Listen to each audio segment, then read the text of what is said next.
Hello there, friend. It's been some time, hasn't it?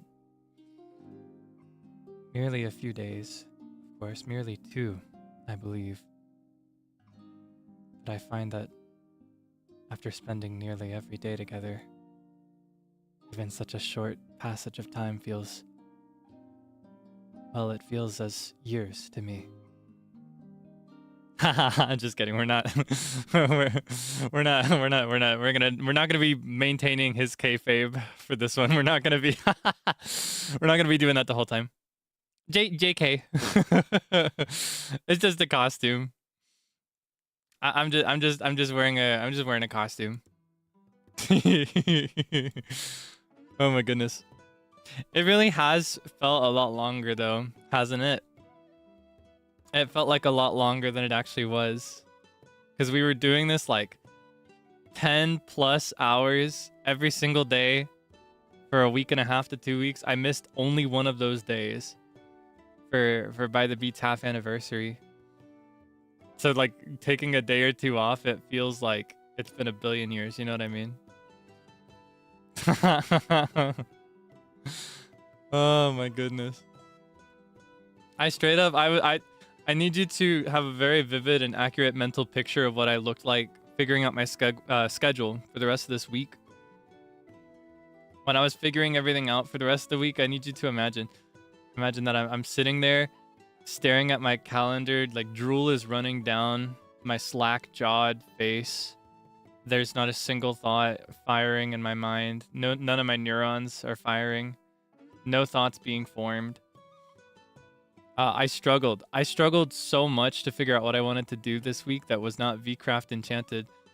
I don't know what to do now. I don't know how to go back.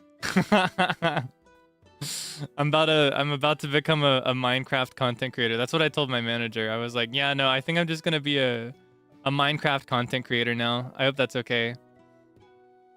I'm not gonna be doing anything else. No, I'm just kidding.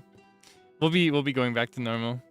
Effective like 100% next week. Effective 50% this week. Because I guess I'm not playing Minecraft today, but I'm talking about Minecraft today. And like throughout the rest of the week, there is a collab where I'll be playing as Calvin in a game that's not Minecraft, which is so weird.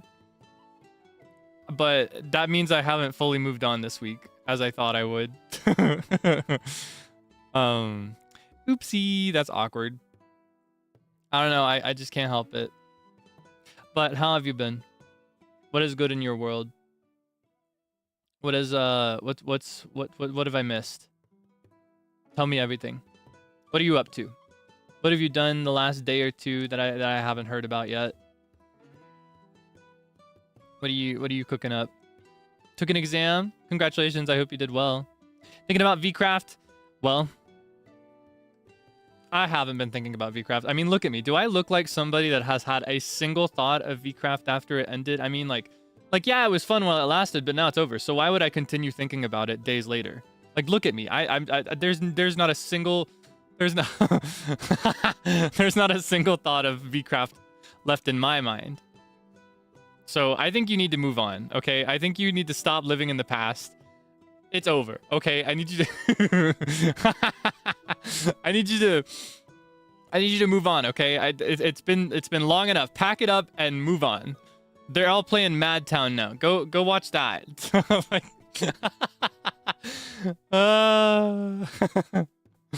slept all day.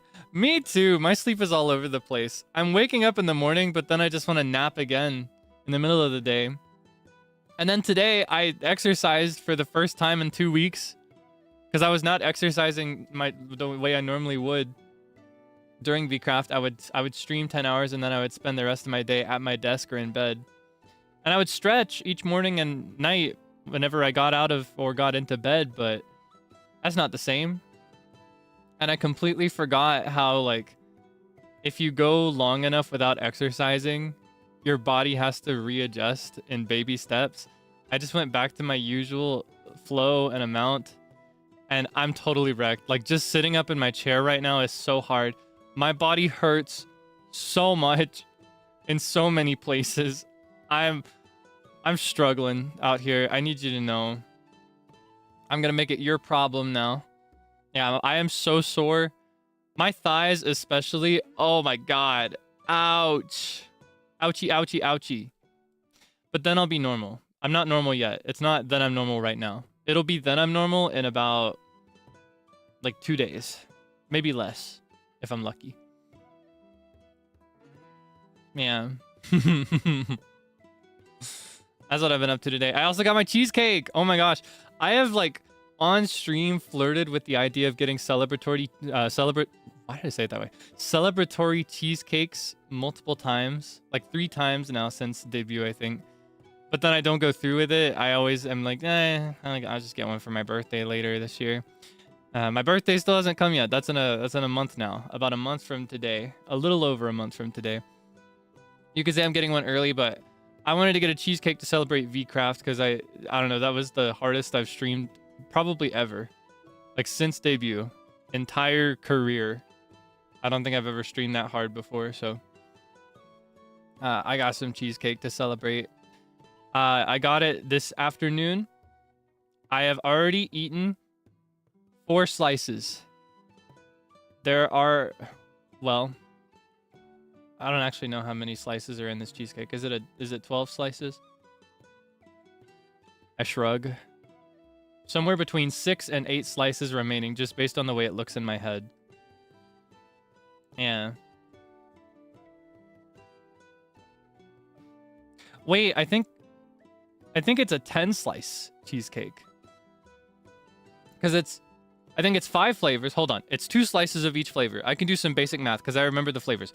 There is New York style, so 2 slices of that. That's my favorite. I'm saving the last one of that.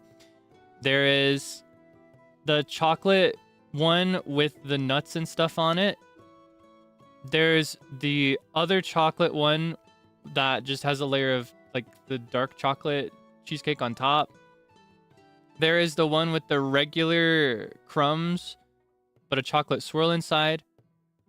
There's raspberry. And there's strawberry. Okay, 6. So it's a 12 slice cheesecake. It is 12. Okay. So yeah, there are 8 slices left. I ate 4. So this, if I don't eat any more today, this cheesecake will last me about 3 days. I love those. I love sampler cheesecakes. So good. Yeah, I had that for breakfast. I cooked my meal. I'm no longer a DoorDash-aholic, or I'm trying really hard not to be. I became a DoorDash-aholic during vcraft because I didn't have the energy to meal prep like I normally do. So today I cooked for real for myself. No more DoorDash. No more delivery drivers. I can't do that anymore. So aside from my cheesecake I had, lately I've been in a phase of toasting bagels because we got a new toaster to replace the broken one that we had. I don't know if I ever told you about that. We broke our toaster somehow. So we got a new one. And this one has a bagel function that I've been using a lot. You pop the bagel in the toaster and you pull it down just like a regular sliced bread moment. But you push the bagel button and it toasts it better for some reason. I don't know what the science behind that is. I haven't read into it yet. Yeah, I toasted some bagels and then I fried some egg. Actually, no, I scrambled some egg is what I did. And I normally would do bacon in this case, but I did not feel like cooking bacon and dealing with all the grease. So I fried some bologna as well as a substitute for bacon. And I melted cheese and I made like a bacon, or not bacon, but I guess bologna, cheese, and egg bagel sandwich. And it was so yummy. Oishikatta. Yeah, it was really yummy. I'm cooking meals. I'm healing. Nature is healing. Nature is healing. I think I'm gonna make pasta for dinner and then have that over the next day or 2 as well. Because whenever I make pasta, I'll either make a big batch for my family or I'll put it into little meal prep containers for me, just for Kaelix. I'm so happy to be cooking again. That's the one, okay, no. One of 2 things that I sacrificed for vcraft. I sacrificed my diet and I sacrificed my exercise. I was still stretching and I was still making sure I ate a healthy amount and that I ate the right amount of the right things. Like I was carb loading like crazy for breakfast and then protein loading for dinner. But I gotta tell you the truth. I'm so happy to be back to 3 meals a day instead of 2. And I'm so happy to be cooking for myself again. I don't know, I've always cared a lot about cooking for yourself. I think it's a very valuable life skill to have. And I highly encourage like studying and learning to cook from scratch if you don't know how. I think everybody should be able to cook. I feel like what's that guy from Ratatouille? Anyone can cook. I feel like that guy.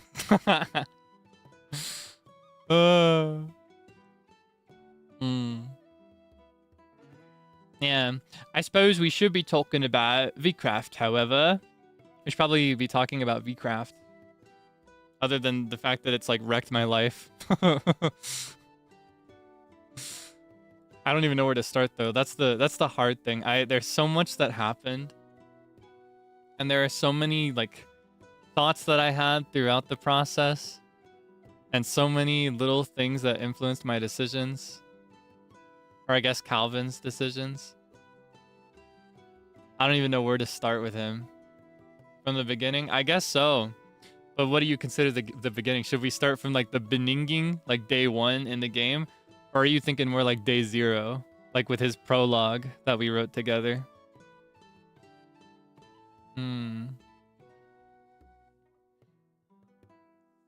It's so tough. I don't even when I think about going like day by day, like day 1, day 2, day 3, I don't remember what happened and in what order.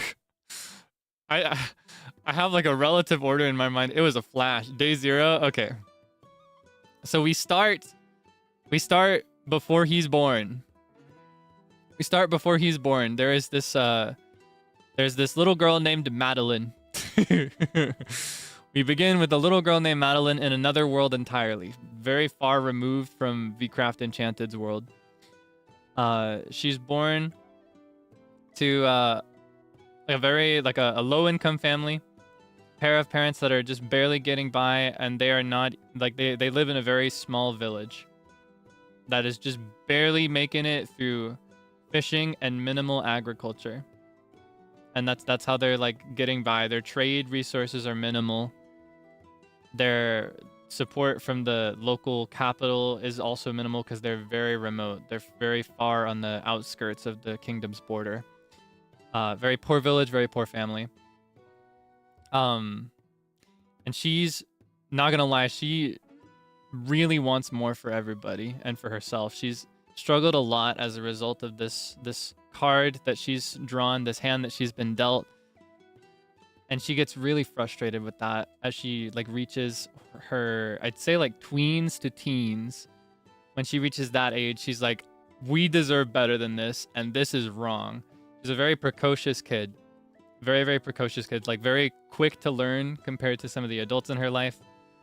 And very ambitious in her ideals. Very opportunistic. Very quick to make a plan and to learn enough to follow through on that plan.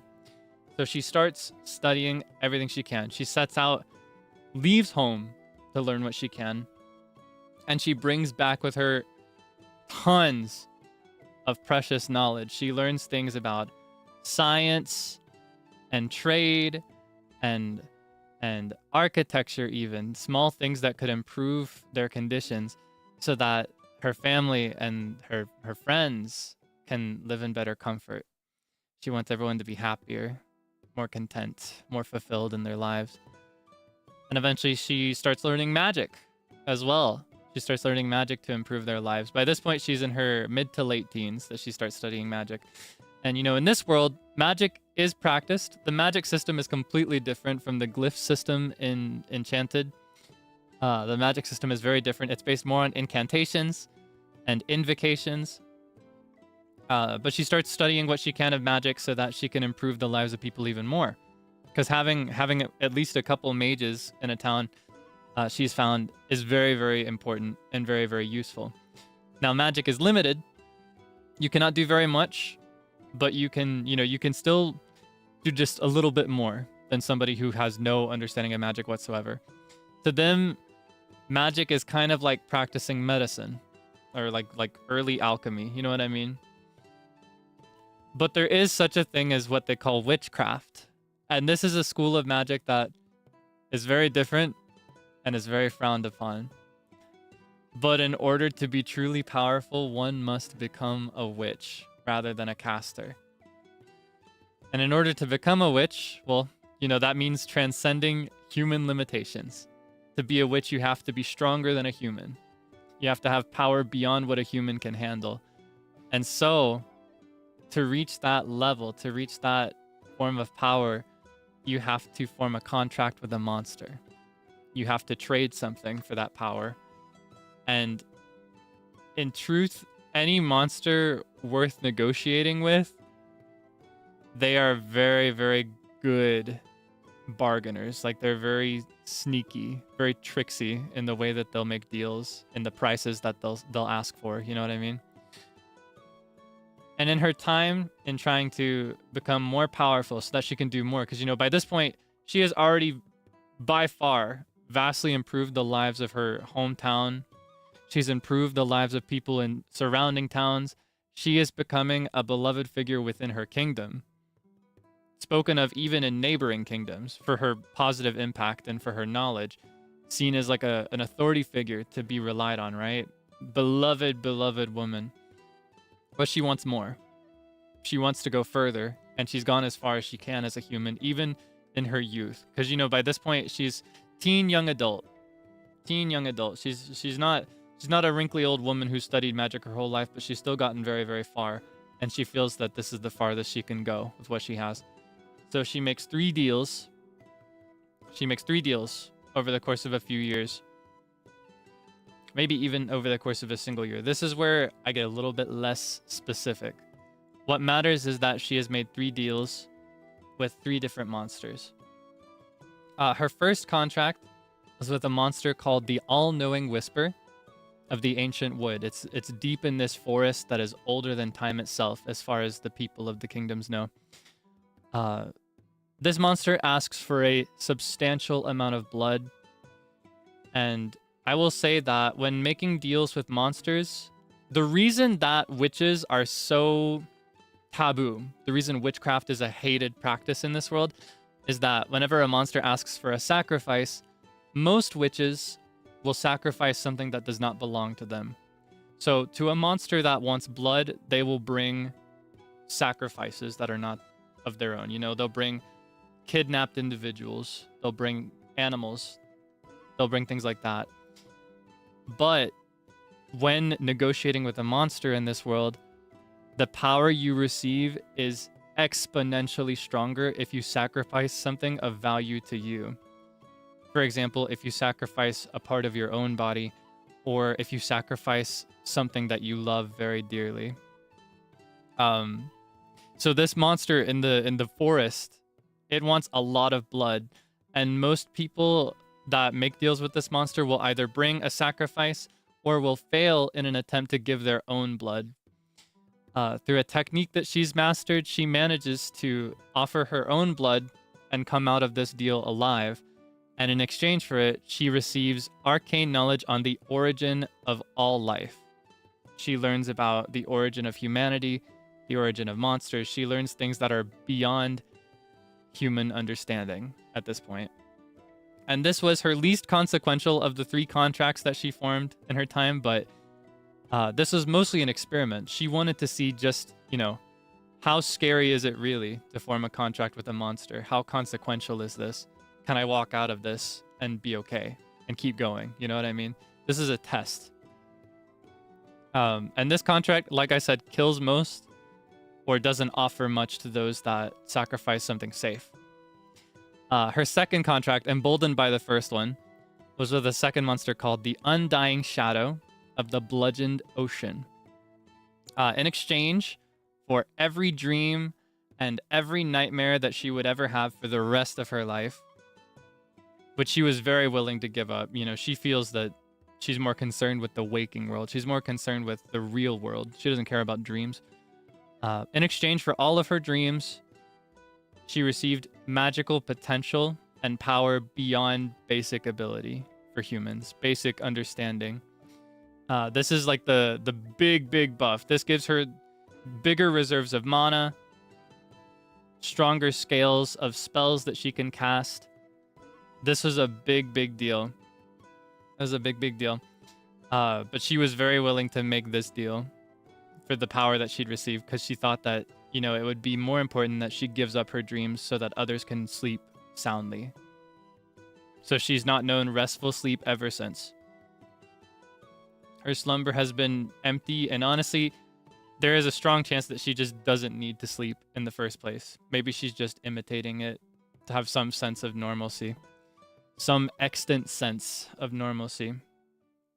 Her third and final contract was with a monster called the Merciless Shiver of the Frozen Isle. This is an island deep in a cold ocean, covered, blanketed in ice and snow. This monster asks for the highest price that can be asked of a human. It asks for your heart. And in exchange for your heart, it will freeze you in time, and it will offer you eternal youth. She wanted this so that she could continue her studies forever. And in truth, in her conquest for power, for knowledge, she's become a little bit vain. Her main priority here was pragmatic. It was practical. She wanted to live forever. She wanted to have more time. But she also, not gonna lie, she probably wanted to be pretty forever too. She wanted to be youthful. She didn't want to lose her vigor to the years. And this one was the biggest deal to the people when they found out about it. When they realized that she had made this kind of deal, it was over for her. She was as a monster to these people. She was like, well, I'm still speaking like Calvin. She was like a monster to these people. They viewed her as nothing more than like a goblin or a kobold that was out on the fields. She was no longer human because she gave up her heart. Like she was a monster dressing as a human to them.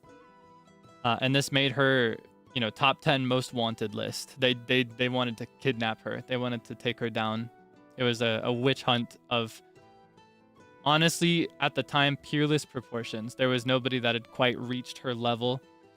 Because like I said, most witches that participate in contracts like these, they bring sacrifices. They will offer up things that are not theirs, or people that are not them. You know what I mean?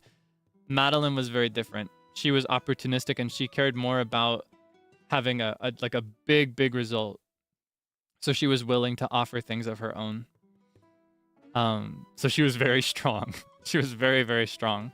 Strongest of her time, and strongest in her history, as far as it was documented, at least. So they sought her out. The people sought out Meline. They hunted her. She was no longer welcome, even in her hometown, and perhaps even by her parents. She was detested. She was hated. And she took very quickly to this. And perhaps she even liked this game of chase, you know? She liked to run and be sought out. And eventually, she started actually doing really devastating things. Because, you know, at first, she had still been helping the people with her powers. She had still been offering her knowledge and sharing it with people. But when she was painted as a beast, as a villain, she's like, well, if you want a monster that badly, I suppose I could play this part, you know?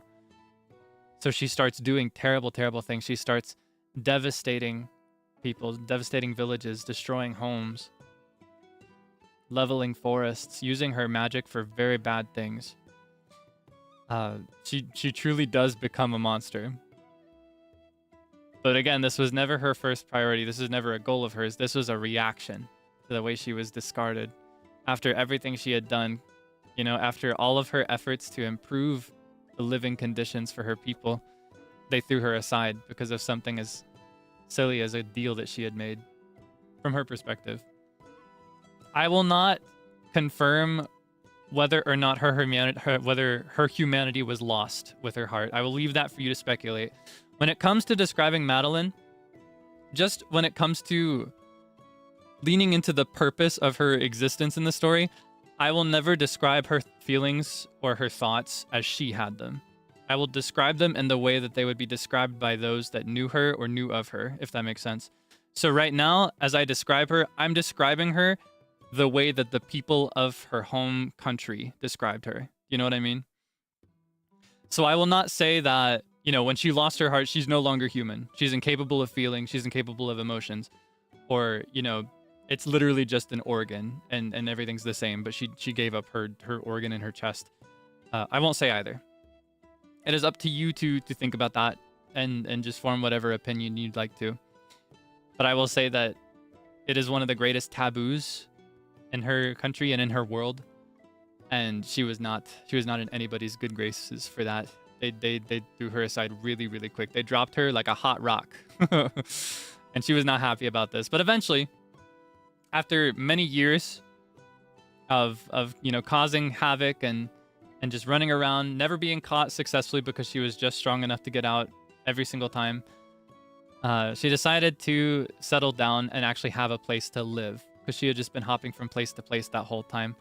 You know, she'd fly in on her broomstick, and then by the time she's gone, everybody would be in distress. People would be transformed into different things.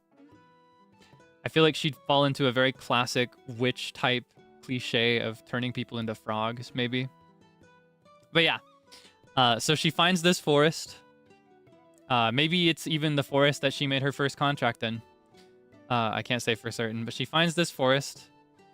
And this is where I shift a little bit out of what the people know, because this much is necessary for describing Calvin. So this is more just like objective description, right? She enchants this forest so that if you try to step into it, you will only be lost and find your way back out. And if you begin inside the forest and try to leave it, you'll just find yourself back in the center where you came from. It's kind of like a labyrinthine structure that she's cast over this forest. And at the center, at its eye, she makes a tower. She constructs it from nothing. And she lives there for a while. She leaves the forest freely. She's able to break through this enchantment just fine while others struggle.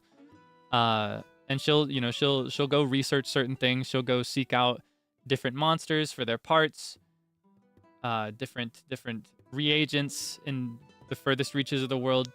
Just leaves and comes back, and she's got like a base of operations now. And eventually, for whatever reason, she decides to seek out a new form of knowledge. This one was written about and discussed by her people, but there was no recorded success. Many attempts, but no recorded success of this.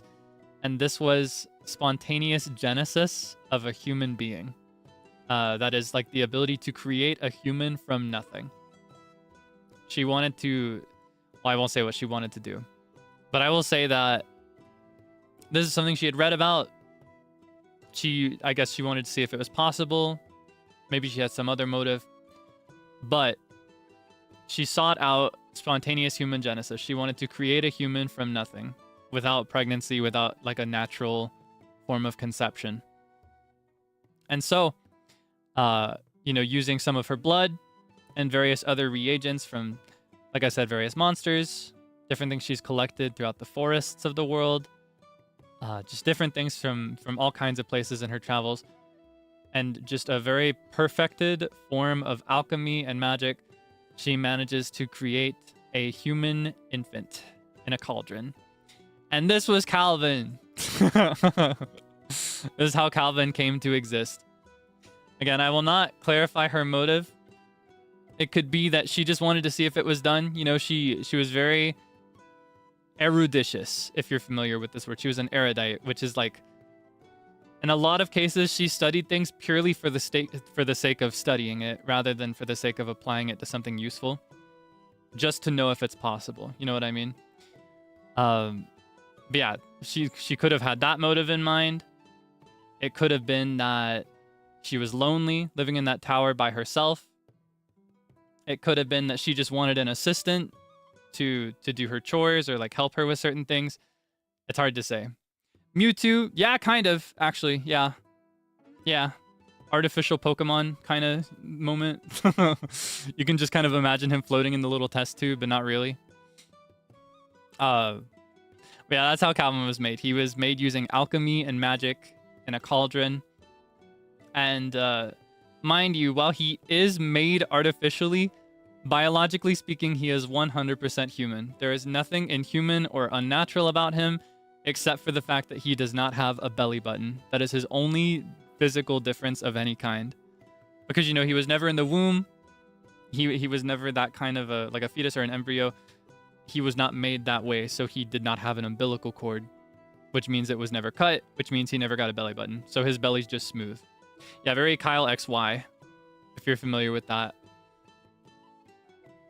But yeah, biologically speaking, he's human, but he was made artificially. And she raises him with what, and this is where I shift perspectives into Calvin's POV as he describes her, right? She raises him with care. She's very diligent. He always has filling and healthy meals, 3 a day. And she teaches him everything he could ever want to know. He has a better education than any of the kids throughout any of the local kingdoms because she tutors him one-on-one. She teaches him everything that she's learned in science and arithmetic and local history and geography. And she even teaches him the basics of magic, though he is forbidden from speaking it aloud. He's not allowed to practice it. He's only allowed to learn it so that he can assist her in her own studies. Yeah, he is raised up pretty good, but in total isolation. There's nobody else there. And because of the enchantment cast over the forest, he can step out of the tower, but he cannot leave that forest. So his life is completely confined to this limited, tiny area, and there are no other people to talk to. The only person in his world is his mother. And while she'll show him, again, Calvin POV, she will show him kindness, and she will answer most of his questions. Her face is pretty much indifferent, unchanging. Her face is still. Like any expression on her face is very minimal, is what I'll say. Because this is something he can see. She's got very practiced and indifferent expressions. But he loves her very, very much. Absolutely a mama boy. That's all he's got, you know what I mean? There are also familiars throughout the tower that she's created. There are these familiars that take the... Actually, hold on. I think I could get... For this, it might actually be more useful if you have this on screen. Where is it? Is it this one? I got this, right? So throughout the tower, there are these little guys. These are modeled after a plush toy that she had when she was very little. This had very important meaning to her. This is a very significant article, very significant item, because when she was little, growing up, before she left her hometown to learn, see how she could improve life for everybody, this was... I'm dead, shoot. I'm dead. Are you Debonair? But yes, this is of significance to her because... Oh my gosh, you cracked me up. This is of significance to her because before she set out to learn what she could and to improve things, this was the only thing that she could truly call hers. This was her only actual belonging, you know what I mean? This is the one thing that was hers and that nobody could take from her. And over the years, the one that was the original, you know, the one she grew up with, it tattered and it tore and it was patched up. But these familiars that she's conjured up in their image, they are perfect. And she has a ton of these just around the tower, you know, just doing, they handled basic chores, gathering in local areas of the forest so that they have ingredients they need, things like that. Yeah, they have the company of those, but they do not talk. These familiars are not very communicative. What communication they do is minimal, and it's through almost like charades.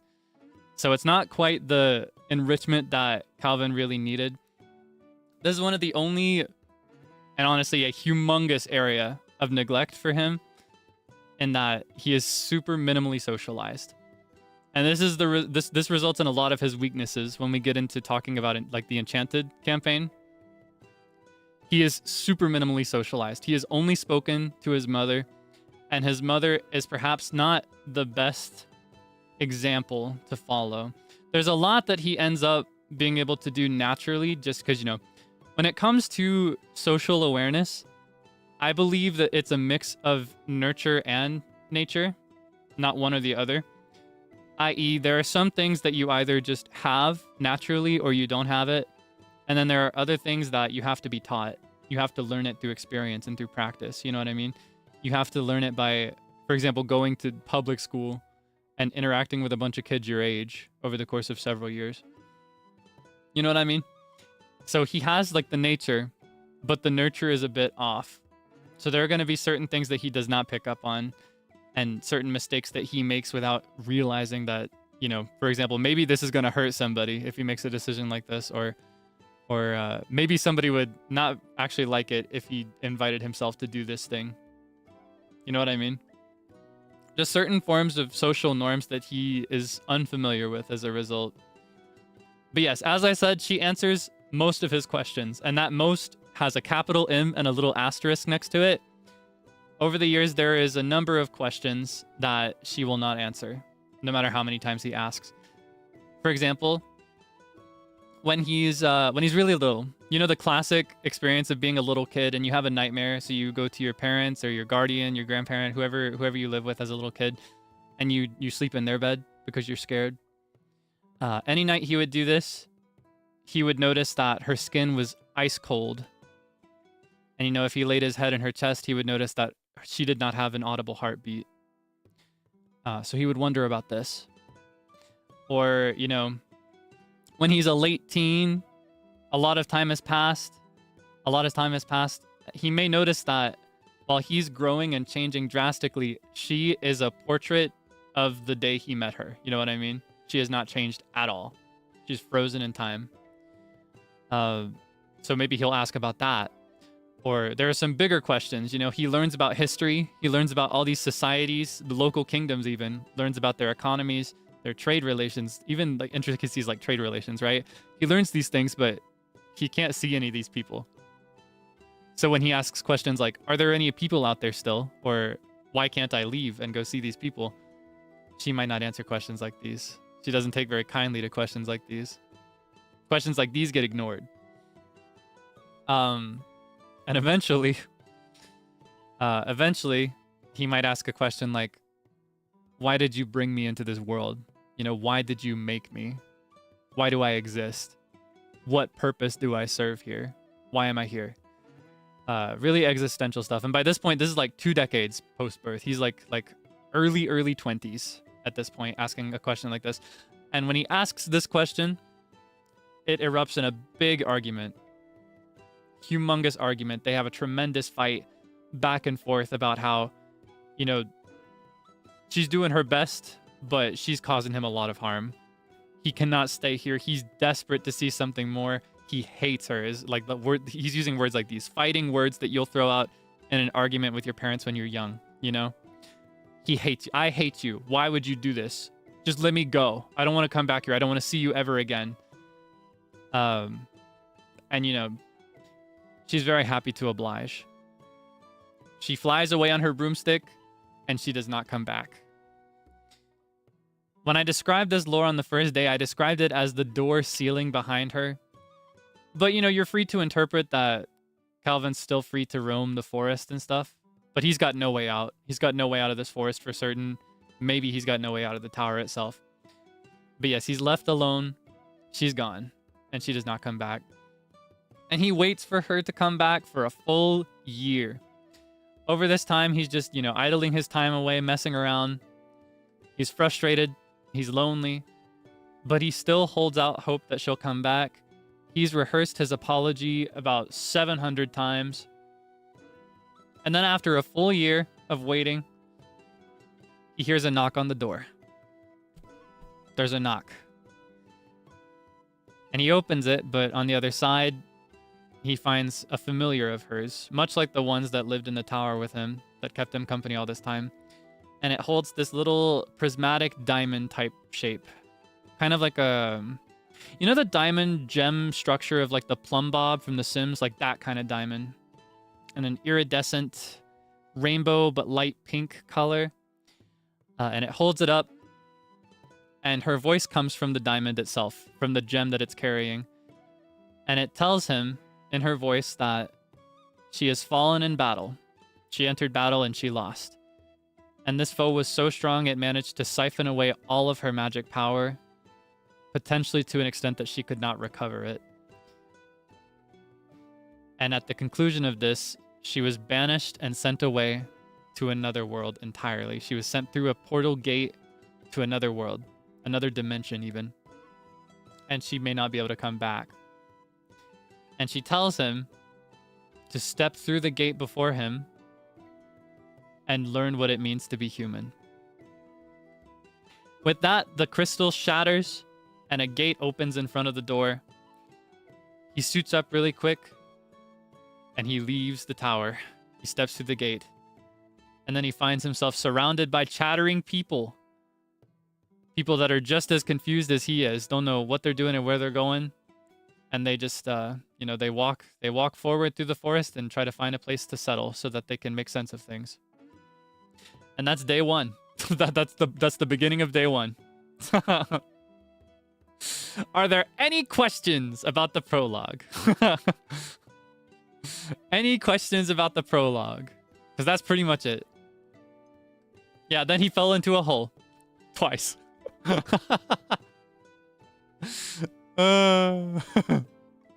Did Calvin know at a young age that he's not made normally cauldron made? He didn't know all the details, but, you know, he's taught a lot from a very young age. Like kindergarten age, learning pretty advanced concepts. Stuff that you would not learn till later high school or even college. Because, you know, Meline was precocious, so she had the same expectation, and he was able to meet it, luckily enough. So he studied anatomy, human anatomy, and he knew that he did not have a belly button. So he would ask about this. No answer for that question either. That's among those unanswered questions, right? She'll answer any other questions he has about the world, about magic, about the way things work, but never when it comes to him or to her. Yeah. Anything he managed to learn of her, he learned through books that he was not supposed to read. Because, you know, she's collecting books of all kinds. Her library, I feel like her library would be underneath the tower. It'd be underground, and it would be massive. Like multiple levels of just books covering every wall. So there are going to be some books in there that she's collected and that her familiars have collected that, you know, cover her atrocities. Did Calvin learn how to make another human? No. And I don't think he's interested in it either. Yeah, no. I will say that's probably not among the things that she would teach him. Because she avoided talking about the fact that he was a homunculus. She avoided addressing the fact that she made him. She approached their relationship very much as mother and son. And so he viewed her as his mother.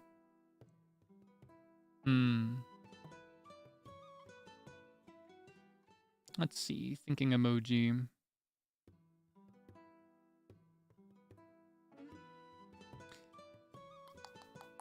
Does Calvin like reading nonfiction or fiction? Both. He likes reading anything he can, but he especially liked fiction.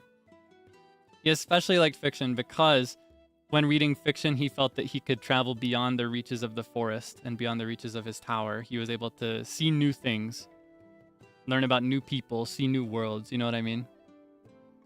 So he loved storybooks. Yeah, he loved storybooks. He loves fiction, and he had plenty of that too. It wasn't just nonfiction.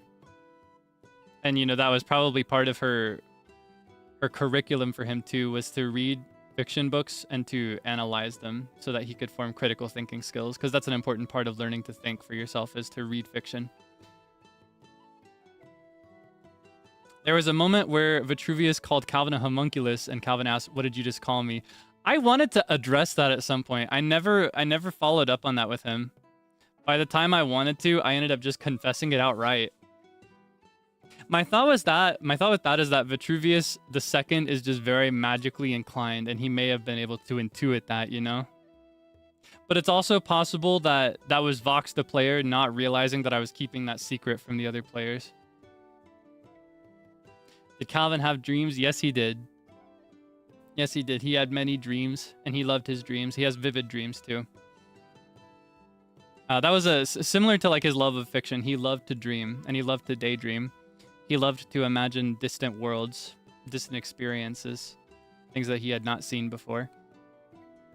Yeah, while Meline does not have dreams, and while he is made with her DNA in a sense, he did not inherit that lack of dreams. Favorite dish?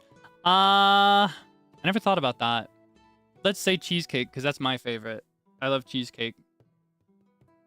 And I said as Calvin during the day 13 OVA slice of life episode that I love cheesecake. So, did Calvin see Meline use destructive magic? I imagine not, but he knows that she's capable of it, and he knows how to do it himself. Like, he learned through her. He just never did it himself. Like I said, he's forbidden from speaking spells aloud because it's an invocative and incantative. I don't know if these words can be used as adjectives. It's a magic school based on incantation and invocation, right? So he can't speak them aloud, but he knows the incantations for destructive magic, and he learned it from her. So he can assume that she knows how to do it, but he's never witnessed it personally.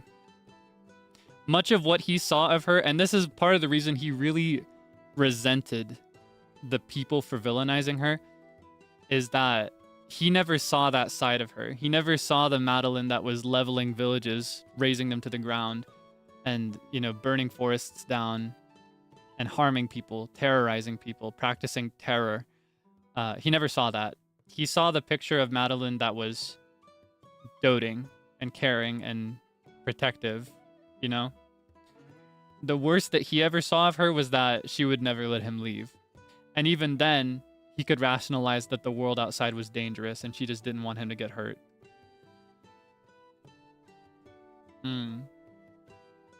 How did he know he was a homunculus? Simply put, by the time he was at mid to late teens, he understood that humans had belly buttons and he did not have one. So when he thought about why do I not have a belly button and asked and got no answer, he thought, okay, well, the belly button is a severed umbilical, so that means that I didn't have an umbilical. So that means I was not born normally. You know, the logic pattern there just moves piece by piece. And if it's an integral part of your identity, even if you aren't super smart in this area, you're going to figure out eventually, right?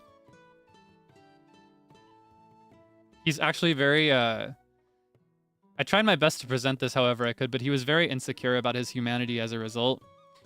Because he was not made normally, by the time he realized, and because she treated it as something she was not going to talk about openly, he felt that it was a really bad thing, you know? Like, oh, if she's not even willing to admit this to me about myself, then I've got to be something really different and something really bad. He's very insecure about that. Insecure about whether he can be human if he's born that way. Whether he counts as human. Whether, you know, hearing about her contracts, reading about her contracts in secrecy. He wonders too if, you know, if she doesn't have a heart and he came from her, does he have one? Is that something he can have? And he feels his heartbeat, but does that count? You know what I mean? He grappled with his identity and with his worth a lot. Grappled with it a lot. He really, really struggled with it. Yeah. Would I say Calvin is book smart but not common sense smart? I'd say he's a little bit of both, actually. Though where he lacks common sense is specifically social common sense, right? Like, he will have common sense in the sense that, like, without reading something, he can still figure things out. He's got good deductive reasoning. And I think he's a good logical thinker. He's a good problem solver. But, you know, if someone gives him a heartfelt confession or flirts with him, he's not going to think anything of it at all. You know what I mean? When he's on the receiving end of romantic advances, he's not going to recognize them as romantic advances. Yeah, he's very naive. That's where he lacks common sense. He lacks common sense in, like, the social knowing sense. You know what I mean? Yeah, he lacked common sense in the kind of common sense that you get through experience, I think. As we saw, yeah. As we saw. As we demonstrated. I think he could learn these things. It's just, you know, in his early 20s, he has never met another person other than his mother. And it is not confirmed whether his mother can be considered a person. So it's a pretty tough situation. It's a pretty tough situation, but I think that he could learn it over time. Yeah. But that's a later conversation to be had about him. We're still pre day one. Are there any other questions? I wonder. I'm trying to scroll through and read.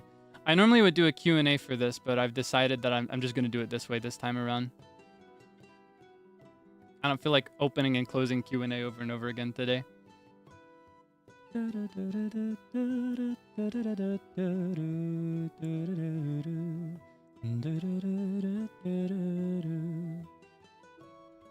Did Meline ever have a romantic relationship or a fiance? Interesting. I never thought about that. And I will say that whether she did or whether she didn't, the people never spoke of it. So it could be that she had one that was unnoticed, or she had one that people saw fit to remove from history. Calvin knows nothing about this. Calvin never read about that when he read about her in the recount of her bad deeds. So he doesn't know anything about that. It's possible though. It's possible.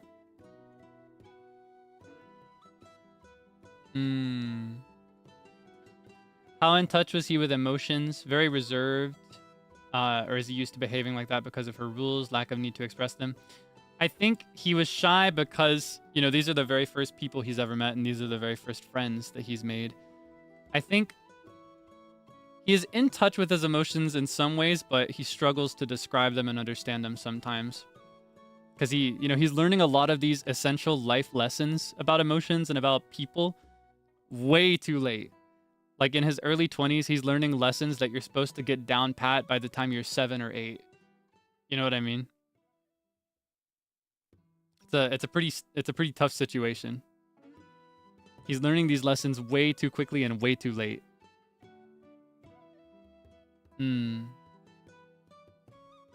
Is his moral compass skewed? Yes, by a tremendous amount. And this is actually very relevant before we get into like talking about the events of Enchanted, right? To begin with, his moral compass is mainly based on storybooks. Because, you know, he had a knowledge of like his country's history and his world's history to an extent, honestly, even comprised of things that the people of his country and the people of his world did not know, because Meline had sought out forbidden knowledge. So Calvin knew more than a lot of people, but, you know, his morals were based on the more emotional writing that he saw in fiction of like heroism and good over evil, right? He had a very childish and naive sense of justice in that, like, if you do a bad thing, you must be punished for it. And he also has a bit of a skewed sense of justice in that, you know, Meline was painted very unambiguously as a villain in the book that he read about her. Very, very unambiguously and thoroughly as a villain. She's a bad guy. But all that he's ever seen of her was, you know, loving and caring and doting. That's his mother. So, you know, his justice system was still developing. It was still weak. And to begin with, it was naive. It was unbalanced.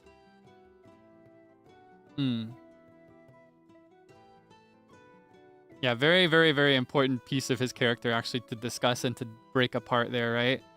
Because as the game progressed, he made decisions that were very disagreeable. He made some decisions that were very disagreeable. Yeah. He has a very naive sense of justice, very childish, very storybook. And not very set in stone. His sense of justice was a bit fluid to change based on, you know, whatever he encountered. And this is another very big thing to discuss before we get into the events of the game itself that actually happened on stream. I wrote Calvin from the very beginning to be fluid. I wanted him to be like a blank slate and to be painted by his interactions with other players. Mainly from a practical standpoint, I did this because I did not know how serious the RP was going to be. And I did not want to be like, you know, I didn't want to be the one guy in the room that was doing really serious RP if everybody else was being really silly. And I didn't want to be the one silly guy in the room if everybody else was doing super serious stuff. So I decided that I would make him a blank slate because, you know, he is being socialized for the very first time as an adult. So it kind of makes sense that he would just match the behavior that he observed in others. Because of his inexperience, he went in kind of neutral. So you may have noticed that like over his days 1 through 4, 1 through 5 maybe, he was a bit more silly, you know? His interactions with the townspeople were still a bit limited. I made a point as a player to seek people out and to go back into town regularly so I could see what was going on and so that I could be there for funny moments. But yeah, because he was mostly seeing the townspeople and forming basic friendships with them, you know, he had some fun. In the earlier days, he was playing tag in the rain with Zealand and Saywat and Roswell. You know what I mean? It was very, very simple times. It just happens that come, what, day 5, day 6? When was the court trial? Which day was that? I think it was day 5. I may be misremembering the day. No, it was day 6. No. Day 7. I can't remember. Later on, though, court trial happens, and he has his first deep, serious conversation. It was day 8. Oh, okay. Thank you. Day 5 was when the church was burned down. Was day 6 the election? Yeah, day 6 was the election and the attempt on Clifford. Day 7 was like other stuff. Day 8 was the trial, I think. Also, hi, Roy. Anyway, come day 8, the trial happens, and he has his first deep and serious conversation in depth about anything of import to him. Oh my gosh, I'm still talking like Calvin. His first conversation about anything that's important to him with Vitruvius II. And, you know, he's seen a little bit of Vitruvius II before this. Earlier, day 3, he hears about the fact that someone has stolen from Vitruvius. Somebody has stolen something very important to him. Specifically, people have tampered with his father's notes. Tampered with the last thing he has that Vitruvius I left for him. And this really speaks to something in Calvin. Because, you know, he came to this world with the mission from his mother to learn what it means to be human. Was the mission she gave him. But his mission that he's picked for himself is to find her. He wants to learn magic, and he wants to bring her back because he misses her. He wants to see her again, and he wants to apologize to her. He really regrets and he really grieves that the last words that they exchanged were a screaming match. You know, he doesn't like that they argued and never spoke again. And he misses his mother very deeply. His mother's very important to him. This is what I'm trying to get to. His mother matters a lot to him. And so he sees Vitruvius, who is a shadow of his father at this point of the story, and just wants to live up to his father's legacy and has one thing left of his father, and somebody has tampered with that and threatened to steal it. And he's seeking justice on these people, the people that tampered with his stuff, that stole from him. And he's calling out to different townspeople for help. And he's getting some, but most people don't care. You know, most people are just, you know, okay, whatever. Whatever, girl, pickleball. Nothing burger. And so he feels very strongly for Vitruvius, and he chooses to help him. Because, you know, if he had something left of Madeline's and somebody took it from him, he would be evil. He would be, like, devastating. He would tear the world asunder with his hands if he could, if somebody did that to him. You know what I mean? So he feels very strongly for Vitruvius, and he's involved in the hunt for these people, and he's even there to witness it when Roswell and Elle are restrained and questioned by the riverbed. You remember that? I think the lights that I cast Mage Light a few times in that area so monsters would leave us alone. I think they remained in that spot for the rest of the server's lifetime. It was kind of crazy. Every time I'd pass by that area, I'd be like, oh, do you remember that? Do you remember the last 15 minutes of day 3? That was like the very first time that we experienced like legitimate drama in the playthrough too. And I was like, ooh, this is good. And then like Elle makes his big escape. Roswell escapes, but he was cursed with wither before he made it, so he ended up dying on the other side of the Waystone. But yeah, there's that moment, and he's already got that backstory with Vitruvius cooking because of that encounter and because of that understanding of Vitruvius's position. So when he has his first serious conversation ever, you know, Vitruvius comes to him after the trial. Vitruvius has caused a big scene. He's raised a big ruckus, a big fuss, and he's killed 11 people in a tantrum because he wasn't satisfied with the result of the trial, day 8. And they have the serious conversation. Vitruvius says something that kind of invites Calvin to speak a little bit more about why he's there. He reveals to Vitruvius that he's looking for his mom. He wants to learn whatever he can so he can find his mother. He doesn't know where she is. And this is the first person that he's told about this. And like I said, I brought Calvin in as a blank canvas. And my expectation was that nobody would find out about Meline. When I planned the lore for Calvin, my intention was just that you, as the listener watching my POV, was just that you would know about Meline, so that you would have that context for his decisions and for his personality. You know what I mean? My expectation was that I should not come into this game and dump a bunch of lore on other people that are not asking for it. So I did not expect that he would share it with anybody. But you know, Vox is here for the beef. He wants the serious stuff. So that was my first window to talk about it. That was the first moment where Calvin could really seriously confide in anybody about it. And so now Vitruvius knows why Calvin is here. Doesn't know anything about Meline. Doesn't know anything about the fact that Calvin is a homunculus yet, or at least has not been told anything about it. By this point, Vitruvius has already made the comment where he's like, hey, homunculus. Without any follow-up. I need to ask him about that at some point. Maybe I could bring that up in Mage Arena or something, because I think we'll be playing in character. I always wanted to bring that up in the game, but I never got the right timing. But yeah, this is his first serious conversation, so this is the first person he tells about his search for his mother. And Vitruvius, however, you know, whether it's on purpose, whether it's subconsciously, whether it's not even his action at all, and just how Calvin responds to it, Vitruvius now has a very, very powerful tool of manipulation. I personally do not believe that Vitruvius is a manipulator, definitely not on purpose. But Calvin is very swayed by his plight and by his position because he sees so much of his mother in him, and because he's one of the only people that knows at this point about his mother. You know what I mean? And as they spend more time together, and as they connect more, Calvin starts to see more and more of his mother in Vitruvius, which it's actually kind of funny. Maybe as a result of this, I don't... Vox actually included... I don't know if you saw, it was really, really sweet.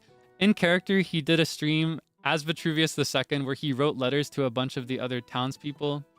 He wrote letters to the Knights of Ars.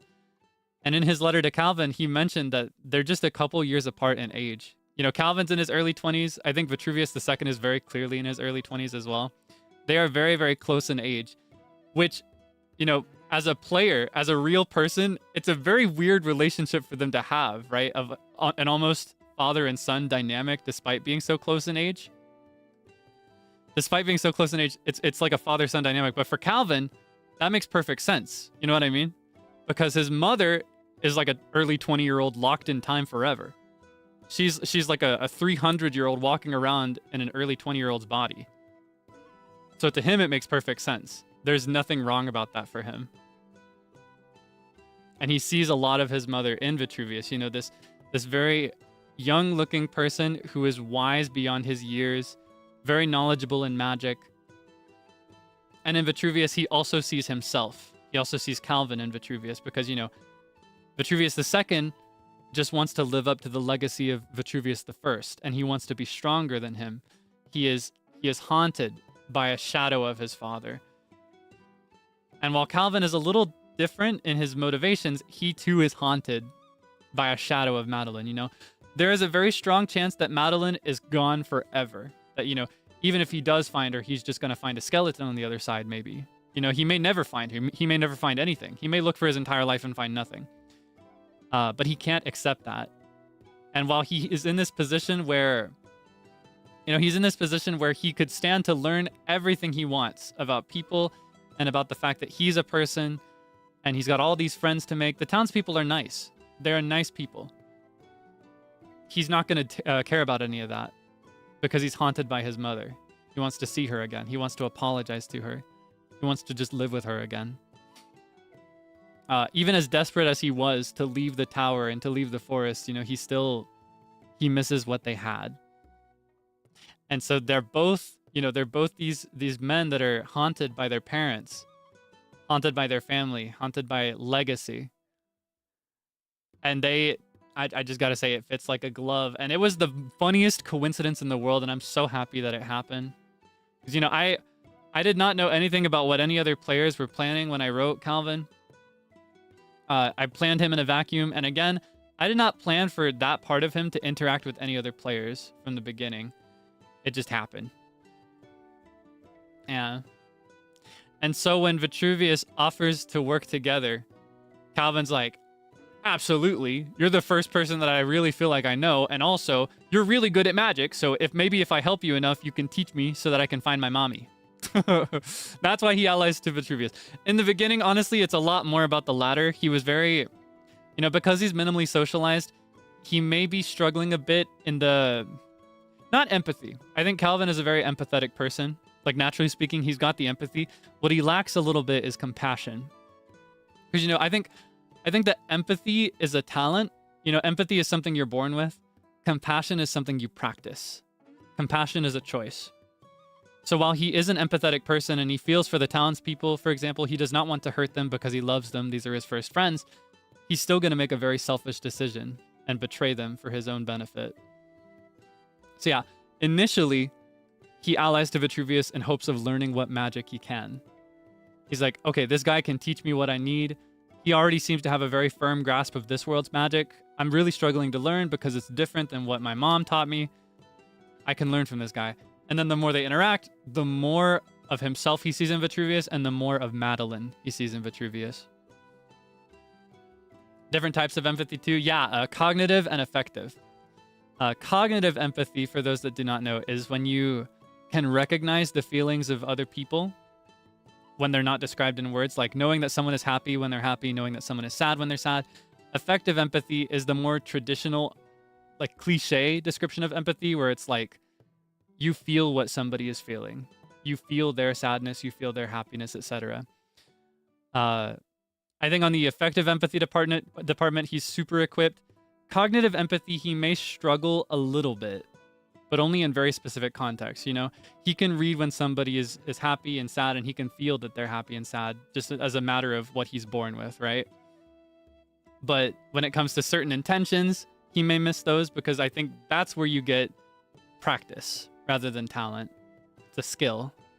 It's a skill that you develop in a lot of cases. But I think we as real people in the real world, socialized, you know, we kind of overlook this, I feel.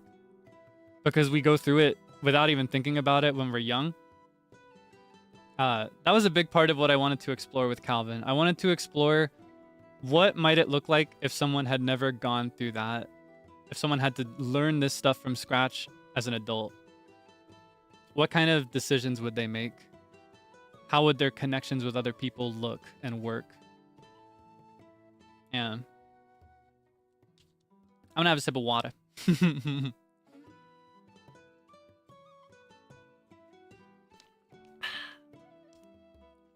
Thought about this a ton for Calvin. I think you did a really good job. Thank you, Grandma. Hi. But yeah, yeah, you get it, right? They would be misunderstood a lot. And misunderstood he was. As soon as people figured out that he was with Vitruvius, nobody cared to ask him at all, right? And they did not have to ask him. They did not have to talk to him about it. It is very fair of them to write him off immediately because he was lying to them, you know? He was working with Vitruvius, but still buddying up with them like nothing had gone wrong. Like nothing had changed. Literally, like, traitor. So it makes sense, right? It makes sense that he'd be misunderstood. They had no reason to talk to him about this stuff. I don't know. I had a lot of fun with it though. Also, Highland. we got all the vcrafters in here right now.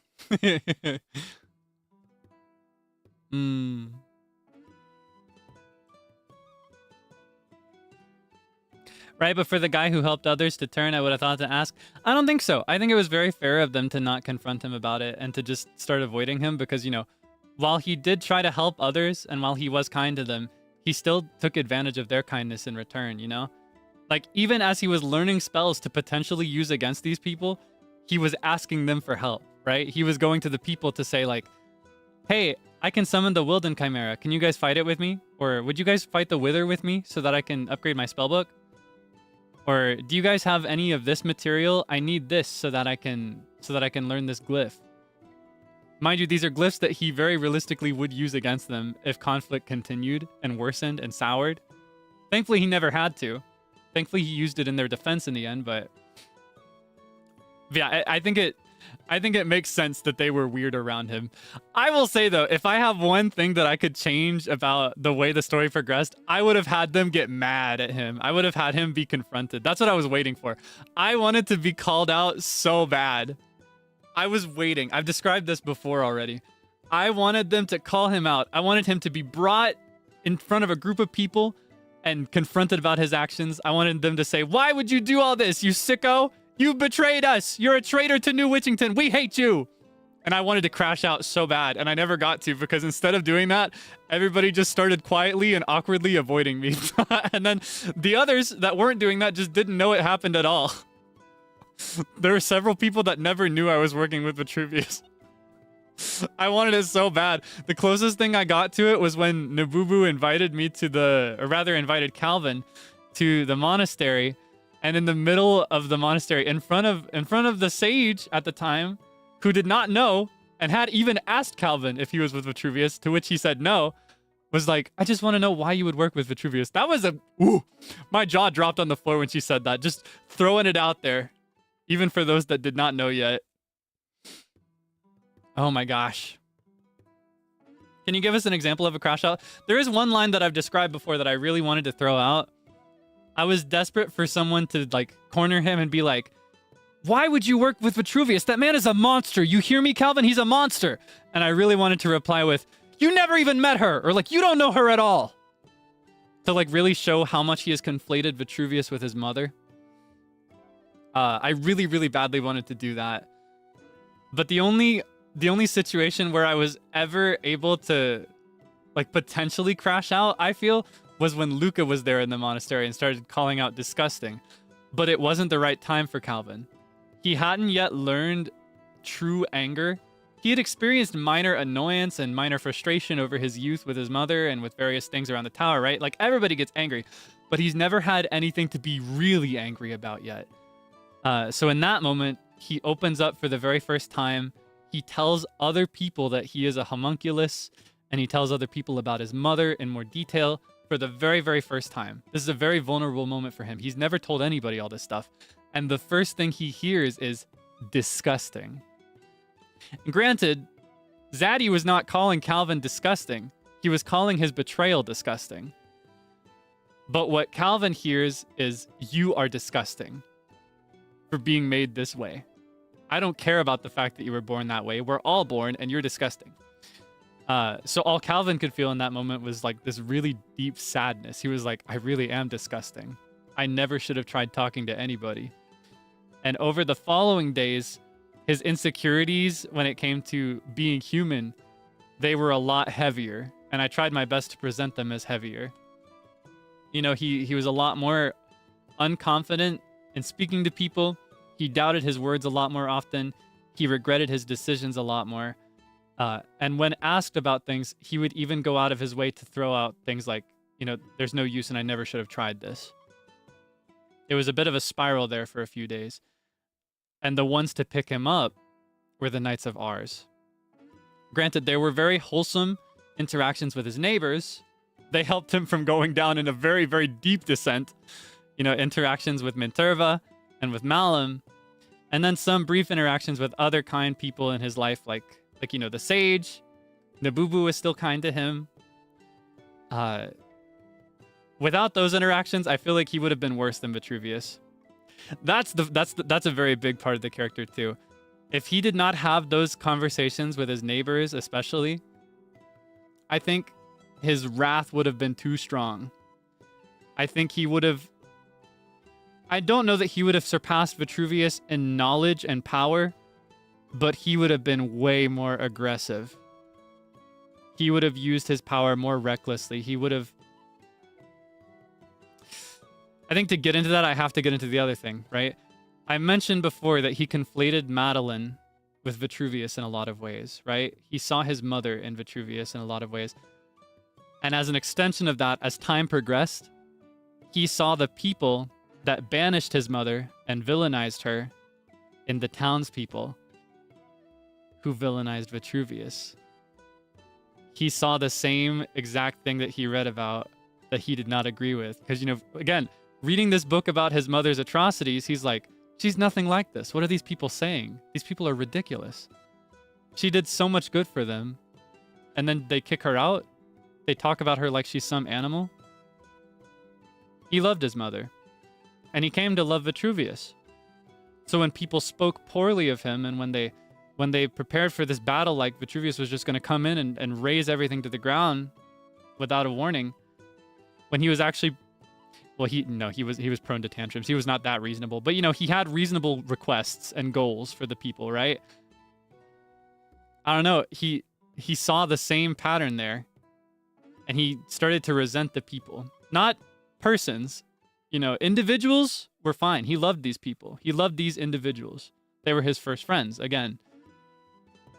But the group of people as a whole, it was very difficult for him. He was very, very conflicted.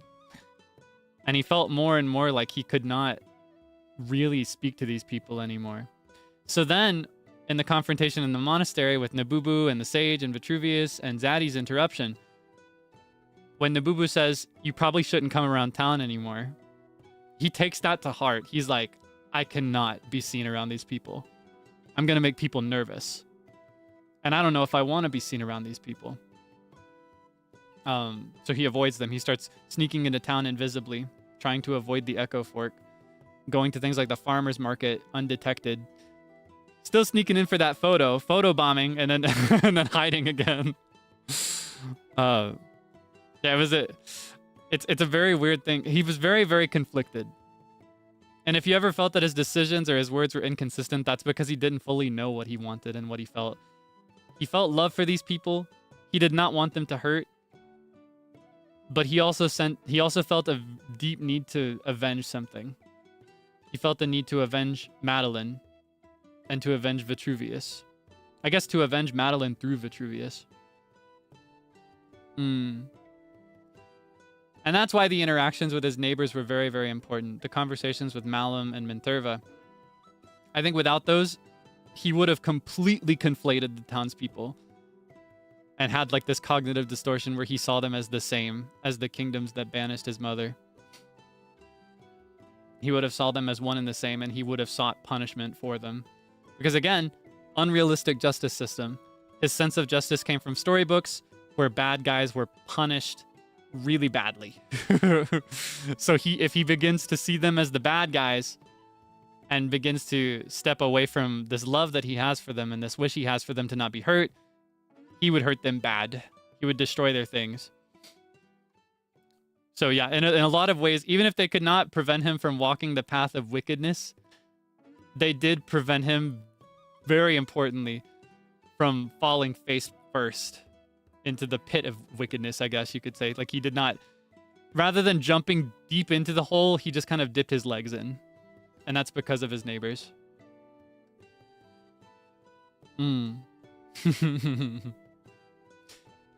Very, very important. Stretch.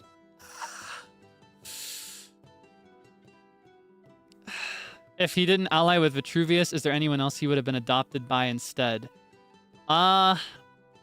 Honestly, if he got more deeply invested in the community and if people had serious conversations with him before Vitruvius could, I feel like he would have joined the masses in being adopted by Zealand. I think Zealand and Vitruvius were very much mirrors of each other, just in different areas of the world, you know? For the community, for the town, everybody was flocking to Zealand, right? Everybody was relying on him. Everybody was trusting him. Everybody was coming and sharing their cool stuff that they did with him so that he could, you know, be updated on their day. And in the same way, Zealand's whole community center started because people consistently stole from him. He believed that kindness was a weapon. It was his best form of retaliation. He believed that if people stole from him, then he should make it so that they can't steal. Just make it so that everybody can take whatever they want, so they can't possibly steal from him anymore. Or like if they keep coming up to his kitchen, then he'll make it so that the kitchen's for everybody, so nobody can infiltrate anymore. It's an open space. It was the same for Vitruvius, right? Vitruvius was a victim of theft. But instead of responding that way with relentless kindness, he became paranoid and resentful. He started out by asking for help. Like I mentioned, he went to the people. He was like, please help me apprehend these criminals. They've stolen something very precious, and they've tampered with something even more precious. And I don't feel safe in my home. I need help.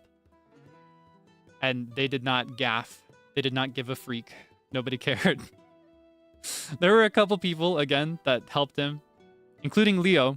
Mind you, Leo was there from the beginning. Leo was a real one. Yeah, because things turned out that way, and because the trial proceeded to also not offer any sense of justice, Vitruvius was, well, he felt betrayed. He felt betrayed by his community. He felt that there was no punishment for anybody, which meant that people could come in and steal his precious things. He saw no reason to live there, but he still wanted the community to be happy. Just as Zealand wanted the community to be happy, I feel. And so they're kind of mirrors of each other, but not perfect reflections. They responded to the same treatment in very different ways. They wanted the same thing, but they sought it out in very different ways. So because Calvin sought out Vitruvius and did well under him, in another timeline, maybe he would do the same for Zealand.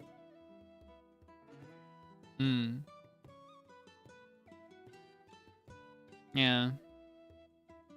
Or, another timeline. Calvin's selfish personal goal, the one that was his biggest priority above all other things, was to learn magic, which is why he originally allied to the people of letters, even if he never really did anything with them. I never even saw the completed place, because I understand that they made like a whole underground area. I saw it when it was in progress. I don't think I saw the finished area, because by the time it was finished, I was full force Knights of Ours. But yeah, there is a timeline where he just gets really invested in that, and in learning through and with them, and then teaching what he learned to them. Yeah, he could have become a maid at the maid cafe. Could you imagine? In the timeline where he was not a bad guy, that most likely would have happened. Yeah. Either a maid or a butler. I feel like he would have been a butler, but I know what you want to see, so I would have given you maid. You were robbed? I still prefer this timeline, though. It would have been very funny. Maybe as an alternate universe episode. Because, yeah, all the people that were in the people of letters, they worked as maids in the cafe, right? Do you want me to be maid? Do you want to be maid Calvin right now?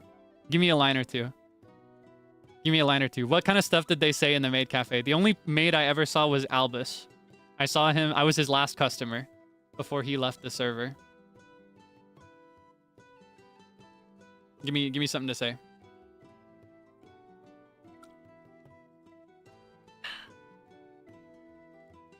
Oh my gosh. Uniform? No, he never got one because he wasn't really with the people of letters anymore. By the time they were doing the cafe, he was like, I think he was still in the book, but he had betrayed everybody. I see. So they were just speaking Japanese, all of them then. All right. Here, I'll get in character.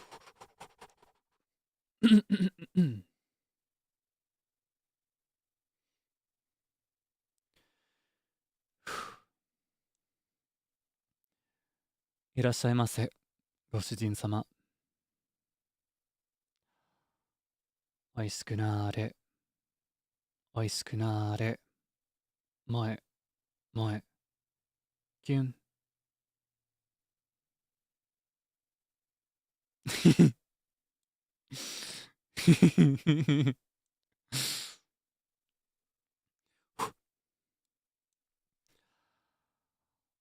帰りにゃさいませ。ご主人様。にゃ。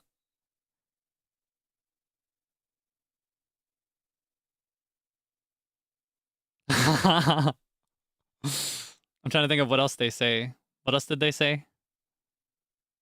Oh my gosh, you're throwing diamonds. Oh, you're too kind. You're far too kind. Tremble in his voice. Yeah, he'd be very shy. He'd be very shy. I think he'd be shy. Another nya. Oh my gosh. Okay, you're so spoiled.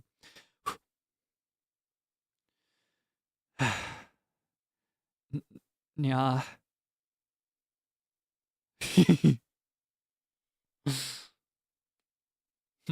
Yeah, that's what it would have been like. That's what it would have been like if he was yeah, if he was allied to the people of letters forever.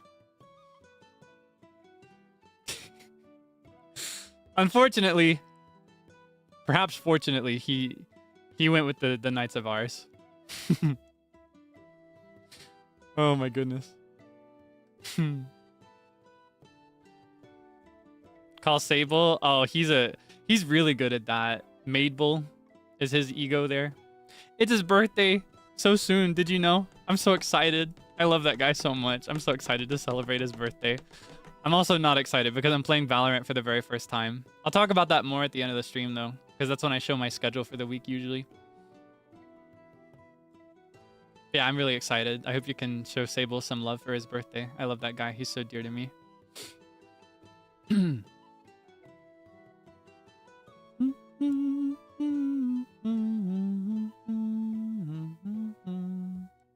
Okay, where were we?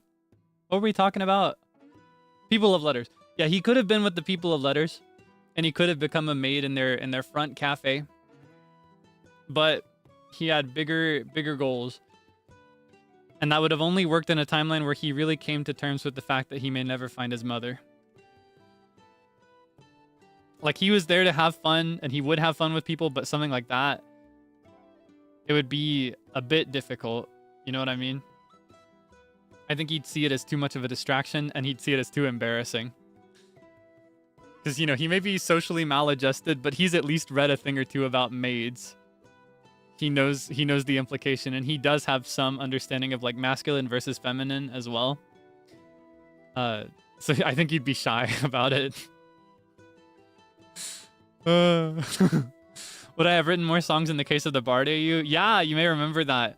When I made him as a clean slate, one of the possible trajectories for him was if he went fully with the town and it was like happy silly the whole time, he would have become a bard. And the song that I wrote about Clifford and Vitruvius, that was just the first one I wrote. And I wrote it on like day 3. I think day 3, they had like a fight back and forth and that I thought was really funny and really cute. I was like, okay, when we have a tavern, I'm singing this. But then, you know, just a few days later, he allied to the dark side. He was on the dark side of the Force. He became Anakin. So it just didn't make sense to write more. Yeah, in that timeline, I would have written minimum like 4 or 5. Because that kind of song I can actually write really easily. I only wrote the one, though. That was the only one I wrote. I did brainstorm a couple others, but I never progressed with them because plot happened. Plot happened to Calvin, so that's what you got instead.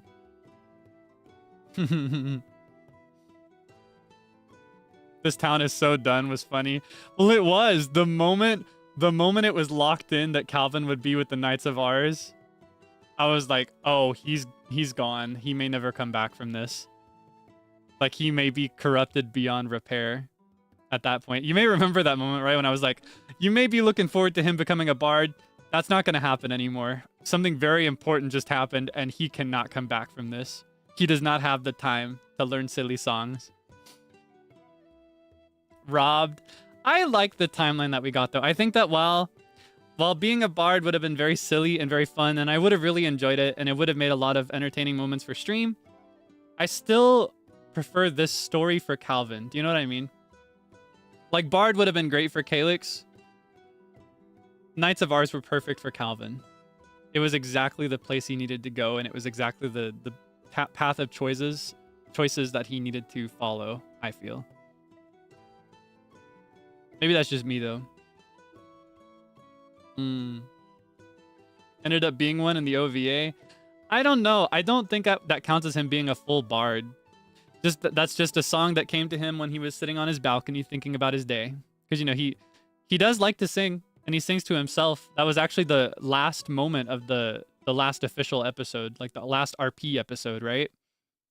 And the final moments of day 12, he went to the monastery and hummed a lullaby that Meline used to sing to him. He loves to sing, but he's not a bard. And I don't think after this experience that he would become a bard either.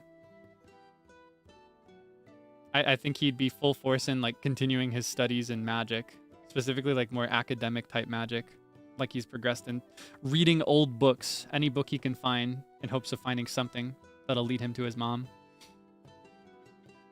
Yeah, in a lot of ways, I mentioned that his neighbors were a big part in making him normal, but so too were the Knights of Ars. Vitruvius was very, very important in humanizing him, even if he led him astray a little bit. And Leo was very, very important too. Because, you know, Leo, while he was allied to these bad guys, while we're all bad guys, Leo was very consistently a positive force for Calvin and very supportive. Very affirmative too. And by affirmative, I mean like he was very forthcoming with affirmations of like, you are good enough and you are my brother and I accept you exactly as you are. Sometimes at times, like when it wasn't even provoked. You know what I mean? So that was very, very important for Calvin and very important in giving him a sense of purpose and a place of belonging. Because, you know, even as kind as Minterva and Malum were, they were still members of New Witchington. And he did not feel that he was safe in New Witchington. He did not feel as if he could be a part of New Witchington. He could still speak to these two as individuals, but he did not feel like he could truly be with them. Do you know what I mean? Whereas with Leo, especially with Leo, and then with Vitruvius as well, he felt that he could be with them as a group without any recoil, without any drawbacks.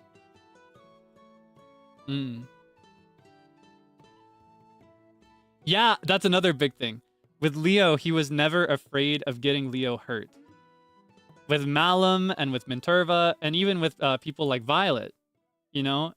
And even Royale to an extent, he could not be fully honest with these people because he felt that if he told them the whole truth, he would bring them danger. He thought that telling them the truth would put them at risk. That's why he wouldn't tell people he was allied with Vitruvius. He did not want to bring them to danger. Or vice versa, he did not want to bring danger to them. He did not want them to be harmed by association with him. Because already he had been written off by the town by association to Vitruvius, so surely it could continue beyond that point, right? He could not be truly open with these people. He could not be 100% open with these people. But with Leo and with Vitruvius, he could speak anything he wanted to. He could say whatever he wanted. He could be whatever he wanted. And he had nothing to worry about. And any risk that was brought to them, it was shared equally among all of them. Yeah, and then there's also the fact that Leo was literally the tankiest, so he didn't really have to, even if he did bring danger to Leo, he never really had to worry about that. If anything, Leo was a protective force for him there for a while. Leo was one of the ones that was more involved in making Calvin strong, you know, got him his armor, helped him gather the things he needed to become a strong Ethermancer.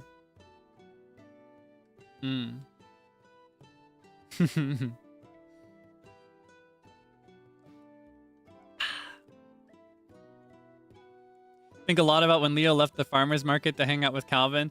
That was such a goofy and sweet thing, by the way. Calvin is sitting here lurking in shadows by way of invisible spell so that people don't know he's there. And then Leo just walks in like it's nothing. Goes stall to stall like, hey guys, oh, this looks great. Oh, I want some of these. And nobody cared. And he notices that Calvin's not there, so he goes and talks to him on the sideline. And then he's like, we could go in together. You know, it was really sweet. It was really, really sweet. And then Calvin's like, no, I think I'm content to just watch. And he's like, okay. And then he just goes back in. It was so silly. It was so funny.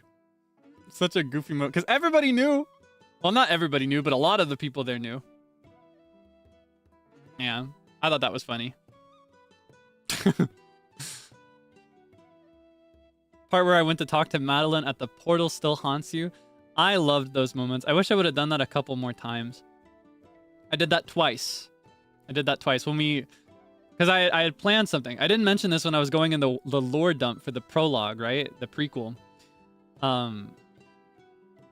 But in the world magic system that Calvin comes from, right?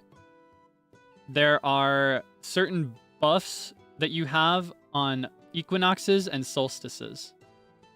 I'm trying to remember exactly what they are. I know that... Okay. The spring equinox increases the potency and efficacy of healing, regeneration, and light magic. The summer solstice increases the longevity of boons, like blessings.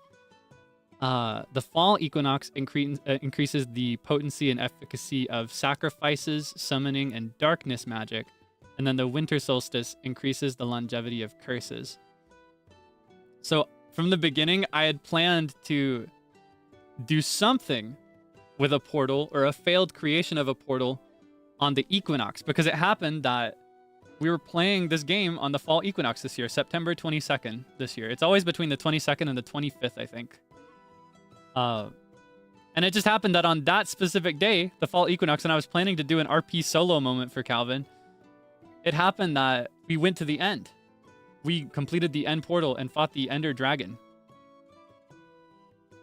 So we had a portal right there. So I was like, oh, okay, I was going to do something anyway. So after everything was over, that's why I went to the portal. I was like, okay, maybe he could go here in hopes of summoning something, in hopes of summoning her. And that didn't end up happening in the end. He wouldn't have even known what to do. He hadn't learned anything. It was a very... I tried to make this very consistent in his dialogue, but it was a very, very important recurring fact that he's reading stuff all the time.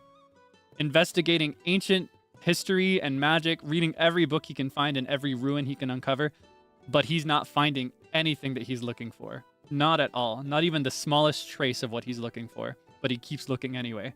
Which is why, in the end, even when he had this portal right in front of him, he couldn't do anything with it. The most he could do is talk to it and hope that she was on the other side.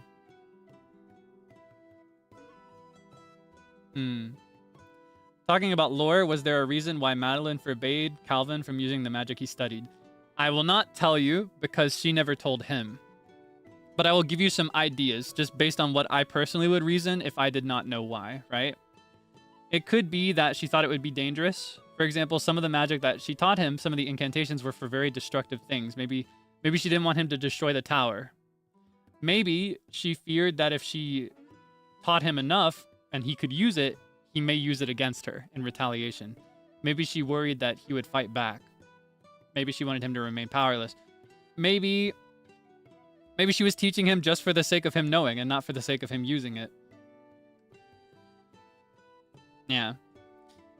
All I will tell you from his perspective is that she taught him these incantations, did not allow him to use them, but he was able to apply that knowledge when he assisted her in her research. Because when he got older, as he grew, like early, I'd say tweens is when he started this. In addition to his studies, he started to help her in her studies. He would work as like an apprentice of sorts, an assistant, more like, rather than an apprentice. So while he knew these things, he could not use them, but he did witness some of them in use.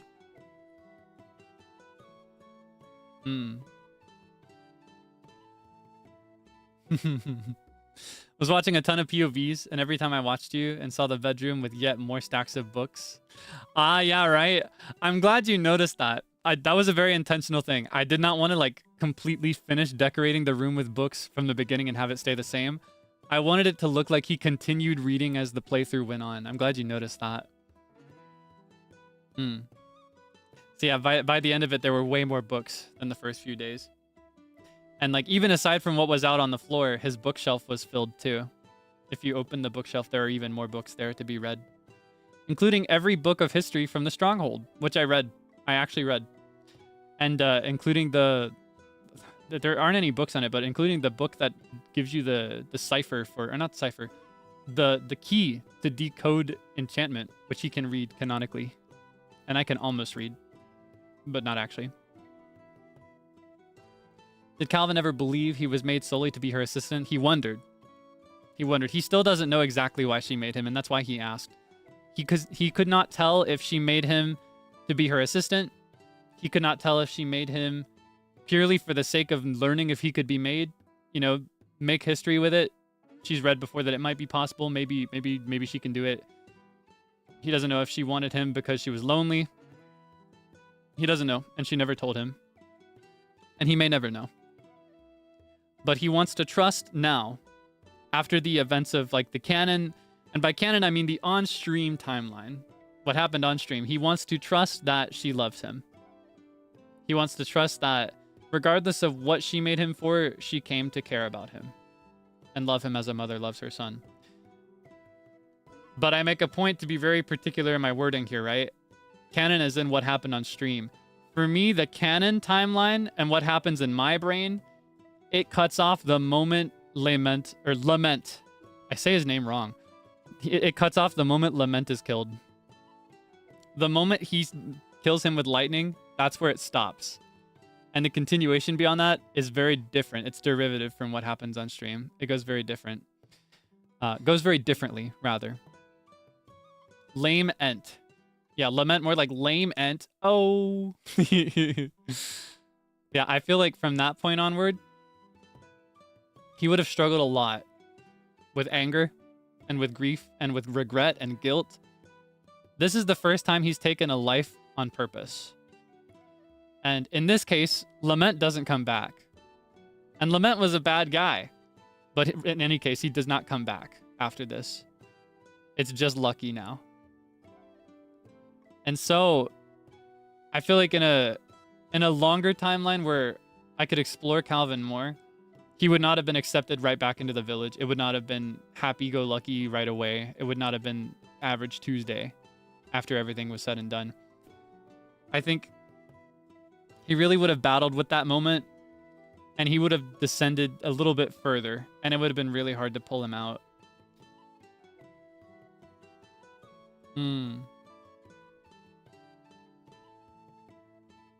Yeah. I think it would have been too heavy for him to just move on from and immediately start playing games. You know what I mean? After betraying the townspeople and killing Lament, did Calvin ever think he was doing a bad job of being a human? He was grappling with the thought that he was doing a bad job for the last several days. Like days 10 through 12, I think he even said a couple times that he was doing a bad job of being a human. And he believed, in sincerity, that to be human is something you work for, rather than something you inherit by birthright. He believed he had to do a good job. He had to pretend to be human. He had to perform as a human. And he was very deeply insecure about that. So yeah, I imagine in a more well-rounded timeline that I personally agree with a bit more for his characterization, he would have grappled with that like he had never grappled with it before. He would have been like, I am an absolute failure, and because I've no hope of becoming a human, I will just become a monster instead. Maybe the people were right about her, and maybe I'm no different. You know, what was the...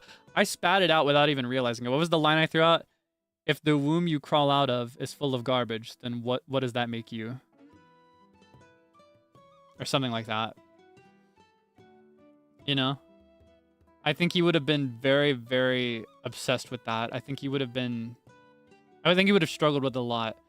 I think he may have even turned against the Knights of Ours if it progressed beyond that point. If they disagreed with him killing Lament at all, he may have fought against them. I don't know that they would have, though.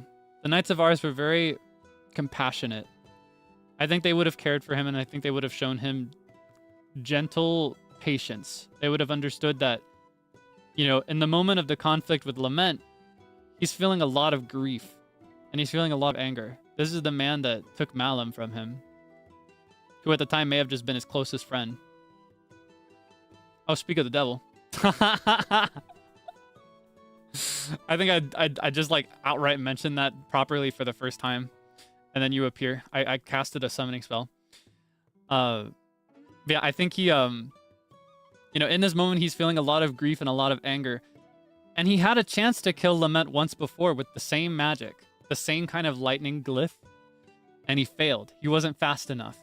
So in this moment, when he's supposed to weaken Lament so that Leo Or Roswell can take the final blow. He wavers in that.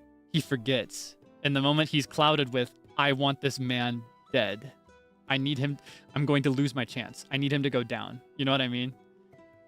I described it this way before, I think, in character. I said that he had him in the palm of his hand and he could not stop squeezing. He couldn't let go. And I think he would feel a sense of regret for that, a sense of guilt, a sense of like, I took closure from Leo and from Roswell, and I was not myself in that moment. And it's hard to say exactly how he would progress after that, right? Would he recover from it? Would he be shown the compassion I'm expecting from the Knights of Ours, or would they start to fear him? It's hard to say, and we don't have any more playthrough to explore that. But again, I personally think they would have shown him patience and kindness. They would have understood that he was grieving and angry, and I think they would have like walked him through handling that anger in a more healthy way. It's free, yeah, it's free to headcanon. You're free to interpret it and imagine it going however you'd like. Either way, though, when I talk about it being different than the timeline that happened, one thing's for certain, I cannot see him being accepted by the townspeople right away, like nothing happened. After that big confrontation with Vitruvius, I cannot imagine them just re-entering like it was nothing. I imagine him being even further ostracized by the people.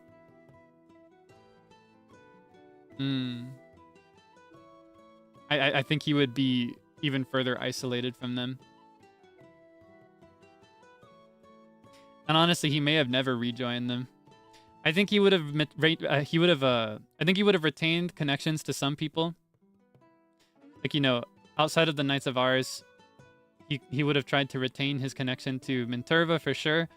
Malum is in weird territory for that, right? Because he cared a lot about Malum, the first, is what I'll say. The first Malum. He loved this guy. It was his closest friend, his neighbor.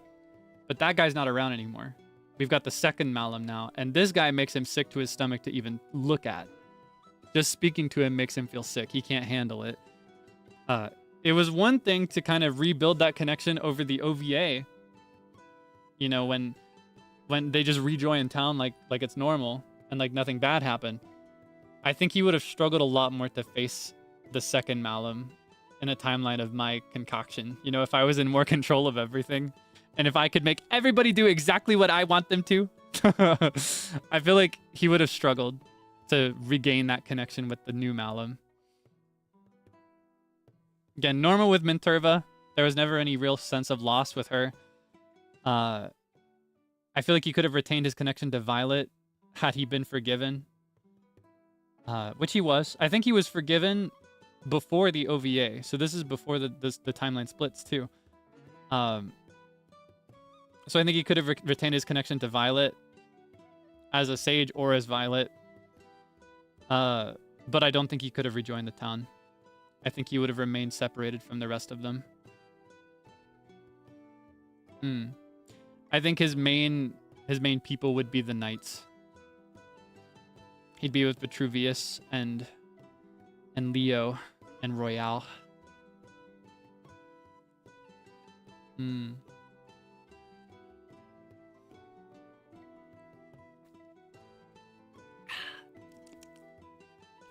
they have a talk before OVA.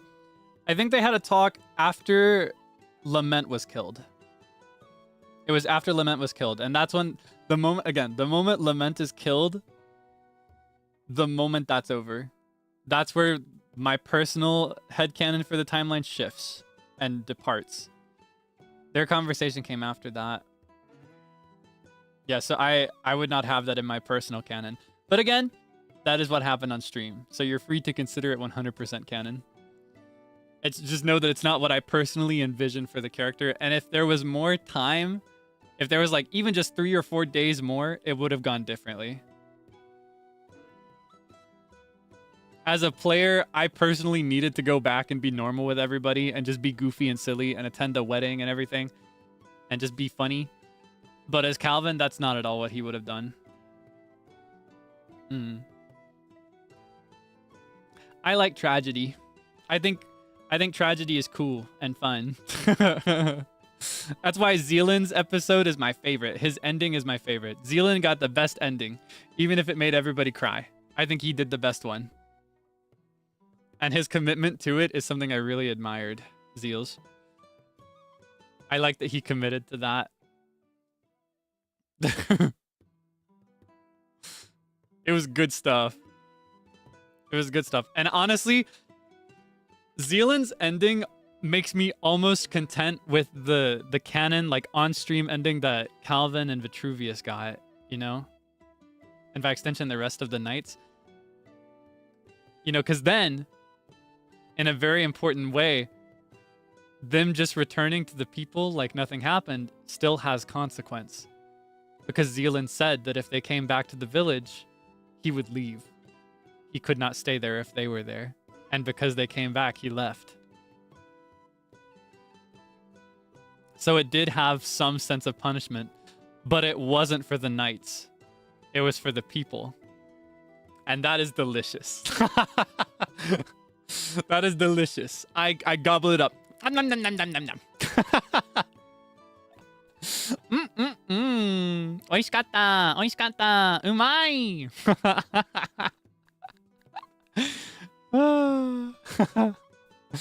If only Calvin spoke to Zealand in the monastery, that never would have happened. Let's be so real. Calvin said exactly what he would have said in every timeline, and also they had exactly 2 minutes to speak. So what would they have said? And I feel like Zealand still would have left. He would have just talked a little bit before he left. I think their ending was perfect. I would not change it at all. Uncoordinated, by the way. Get cubed? No, I cube you. You cubed. You get cubed. I cube you. Yeah, that was totally uncoordinated. I saw that people thought that we decided, oh, we're gonna go to the monastery and not talk to each other in the last 2 seconds of the day. No, total coincidence.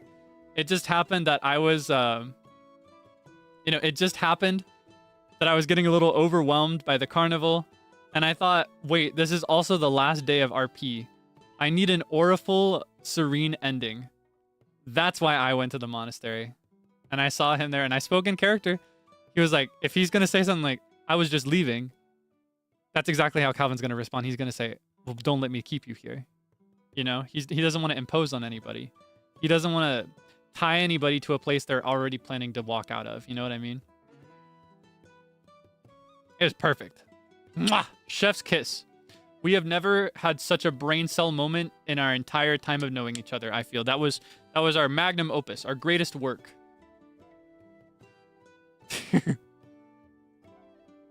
It went perfect.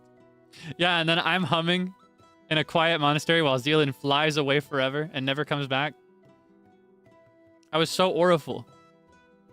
So auriful. I loved that. I didn't even know it was happening. Because unironically, as both Calvin and as Kaelix, as me, when he said, I was just leaving, I thought he meant the monastery. I didn't know he meant the town of New Witchington. How was I supposed to know that? I hadn't even heard that he planned to leave. I only found out about that afterwards. Because, you know, I was avoiding social media like the plague. I have been less active on Twitter the last 2 weeks than I have my entire life of having Twitter. I've been avoiding it like the plague so that I would go unspoiled. I muted every single word related to Enchanted, including people's character names. And I would only open and close the app whenever I had to tweet about going live and ending a stream. And I would do it so quick so I could avoid seeing things. I went totally unspoiled. I didn't see anything. I've been catching up over the last couple of days. Have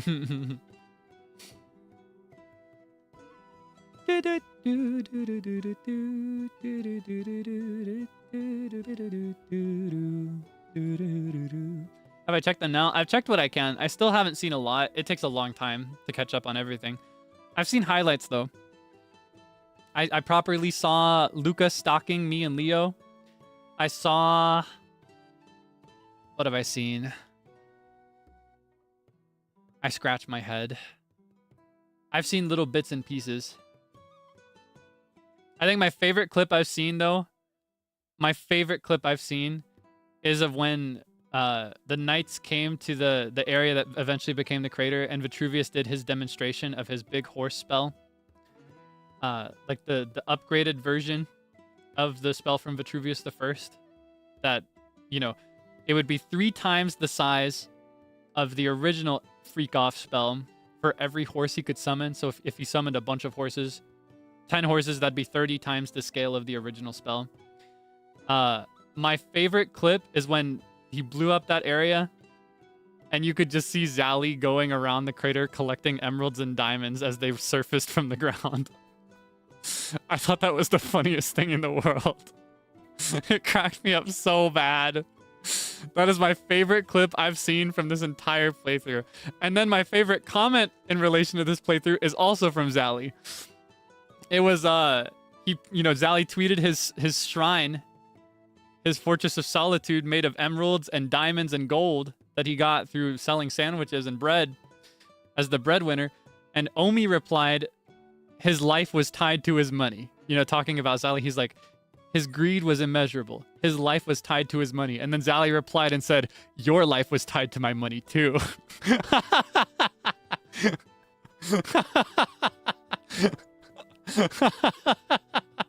Ah, it's so good. Cracked me up. He cracked me up. He's too funny. It's not fair. I think Zally should save some comedy for the rest of us. It's not fair for him to be the funniest person alive. I want some of that. I could never hope to scratch the surface of Zally's comedy. He's so funny. Did I find out who was the voice that scared me? It was Luca! I thought it was Lament. I thought it was Elle. I thought it was Lucian doing that. See you around. Nope, he didn't blow the place up. It was Luca. Luca followed us again. I haven't seen how he found that place or how he knew to follow us, but I know that he was there and he blew it up while we were practicing spells on the nearby islands. As a revenge because Vitruvius damaged his house a little bit when he had that fight after he called Calvin's betrayal disgusting. Yeah, Luca was everywhere. Luca got around. Zaddy got around. Zaddy was everywhere. He found the place coincidentally. What? I assumed he followed us because you know, that time we went there manually. I didn't have any experience, so I couldn't use the Waystone. I had to travel there by flying. I assumed he followed us, whoever it was. It wasn't hidden, but it was so far away. I feel like it was really, really far from any area people would explore normally. Like, knowing exactly where it was, I had to fly for, I think, multiple minutes at high speed to reach it. It was pretty crazy. So I will say it isn't too far from some of those little red circular islands that people would go to grind experience, so maybe that way. Roy found it too. I thought he was led there, was he not? Was he not led there? Because we tried to recruit him. We tried to recruit him, right? I shrug. Maybe it wasn't that hard to find. Roswell found it? Oh my god, everybody found it. Holy moly, I thought it was hidden. I knew exactly where it was and I still struggled to find it. Like, I was given coordinates and still could not find it for the life of me. I struggled. It was tough. Maybe it's just a skill issue on my part.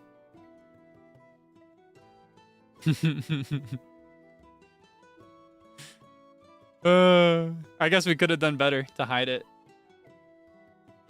I think that's fun, though. Like, I even said it multiple times, right? Because, I'm not going to lie, this was actually a huge problem, and it was a little bit annoying when I was playing. There were some people that did not understand the etiquette for pigeoning, even though I had explained it. There would be times when I would be talking aloud, or when I'd be doing something, and people would say things like, mute your mic, they can hear you, or like, somebody's following you, or like, somebody's gonna follow you, do this instead. I actively wanted to be followed, and I actively wanted to be heard several times. I had hoped that somebody would follow me, because it's more entertaining that way. It's more fun. I think muting your mic every single time, and, you know, forming groups to discuss things, while it is foolproof and helps you to quote-unquote win, I think it's so boring, and it's so unimmersive. It is so much more immersive if you only use groups to avoid big, loud chaos and chatter in a big group of people and if you only mute to talk to your viewers. So that's just the meta that I preferred. And lo and behold, we got a very entertaining moment, right? As I had hoped, I was followed, ultimately by Luca, and he outright heard us talking outside of a group muscle. We did not use our G muscle. We did not form a group. We were talking out loud in this other stronghold about the fact that we were working with Vitruvius, and we had someone there to witness it, right? That was really exciting. And for his POV, I'm sure they were pooping their pants hearing it, because this is the first time anybody had seen anything about that in another POV, right? And that moment would not have existed if I was exercising caution like that. Yeah. Yeah, same thing in the monastery, right? If we formed groups every single time we discussed things, everything would be so boring. And if we like exercise precautions to avoid being followed, then nobody would know. And that's the thing. We're not just trying to win. We're trying to tell a story. So if these people would realistically be discovered in a world where these things happen, then they should be. That's how I feel, though. I wanted it. I wanted the drama. Like I said, I wanted to be called out. Lament was there. I saw that too. He was even better. He was even better at hiding. I think the only tell for him was the fact that monsters were like seeking him out. Because monsters and animals still respond to you when you're invisible. And then in the case of Luca, I outright hit him with Mage Light, so he was illuminated. And I didn't notice. And by the time I could have noticed, he was already gone because he was like turbo caffeinated.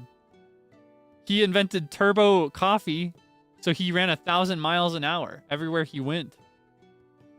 Or whatever it was that had him so fast. I don't know. He was gone. In a blink. In a blink gone. Period. Yeah, and Lucian actively making the decision to not stream his POV sometimes, that made him so elusive and mysterious for you, I can imagine, right? Like, there are some things about his course as Lament that I will never understand fully because there's no record of it. And that is so exciting. That is so exciting because that means that you know exactly as much as we knew, right? That is auriful. He was so auriful. That guy was so cool. Truly, he was the real villain. And by real villain, I don't mean to like undo like, mind you, the Knights of Ours were active terrorists. They practiced terrorism. They used terror to get the means, like terror was the means to their end. They were bad guys. I'm not saying that he was the real villain to like undo that. What I mean is like he was a good villain. That's what I'm saying right now. That's what I mean when I say that Lament was the real villain. He did a real good job at playing a villain. Oh my goodness. It's so good. So auriful. Yeah, and he worked alone. I think about that a lot. We talked about that out of character on stream for a bit. I don't remember how much of it got saved in the VOD because I ended up hitting the 12-hour mark for the first time, which means some of it was lost. But we talked in character for a bit about how, like, you know, with Vitruvius, he experienced a lot of this himself too, right? He spent a lot of his time in isolation, monologuing alone to his little crystal, aka to his chat, to the kindred that are in the amethyst, right? But he still had the Knights of Ours.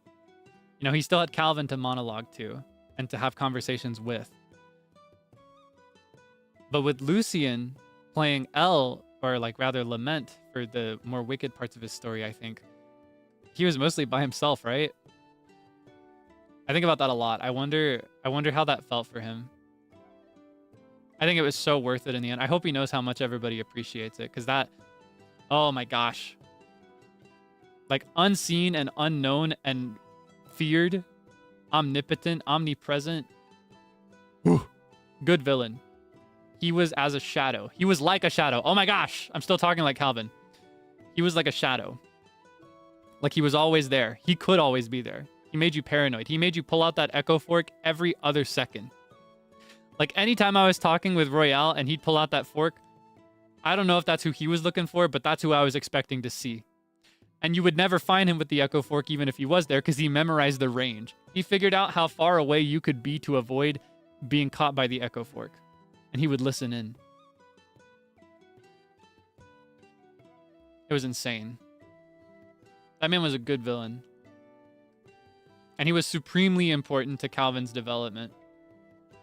Very, very important in a lot of ways. He gave Calvin a tie, like an important tie to the world that he lived in now. Because, you know, until this point, he would form friendships with the people of the town. He'd form friendships with his neighbors, with the other members of New Witchington. But he had nothing that really tied him to New Witchington or to this world of Enchanted with, with conviction. He didn't have anything of serious commitment. But when he lost the first Malum, this is when he learned real anger and real hatred. And regardless of whether it's a positive or a negative emotion, it is still a strong emotion. And it was his first time feeling an emotion like that. It was the first time he ever had a reason to hate anybody like that.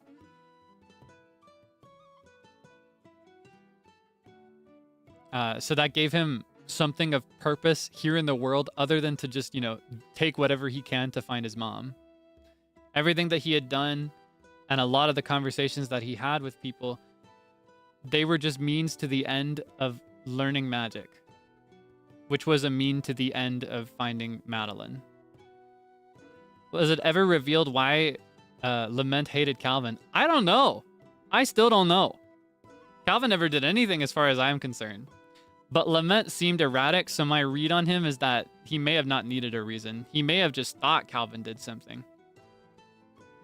He may have just perceived him as doing something crazy or doing something bad. Lucian talked about it. Oh, I'll have to check that then. I will have to check that. I still don't know. I haven't caught up on anything.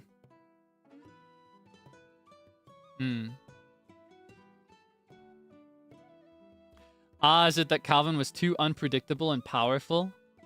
I see. He thought I was untouchable, so he wanted to touch that. So what I'm hearing from this is that Lament also wanted Calvin's cookie. Okay, nothing new. Everybody wanted his cookie for some reason. I still don't get that. That's what I'm taking away from this. I mean, like, I still don't get that. That is the goofiest thing in the world to me. Again, Calvin is this dusty hermit who spends the majority of his day digging in the ground and reading ancient books in forgotten languages that nobody knows and nobody cares about. And he's still not finding what he's looking for. And he's socially maladjusted. He says things really weird. Just generally removed and distant from the world he lives in. And everybody wants him so effing bad. I just don't get it. Dusty, well, I mean, like, you know, he practices basic hygiene, but he's got messy hair. And he's wearing these old raggedy clothes. I just don't get it. I don't get it at all. I don't see what they want so bad. Nerd Riz. That's what everybody says every time, but does he really have Nerd Riz? He's a hermit. That's beyond nerd. He's exceeded nerd territory. He's something further away. You do? So just to be clear, does Uki want Calvin or does Violet want Calvin? I'm trying to keep a clear head count here of everybody that wanted Calvin's cookie. I'm trying to keep a very clear roster here. I need to make sure I got the count right. Because if my tally is correct, right? Malum wanted his cookie, and Royale wanted his cookie, and Leo wanted his cookie. Now it's been revealed that Lament kind of wanted his cookie. I think Vitruvius might have wanted some of that cookie. I just don't know. I just It's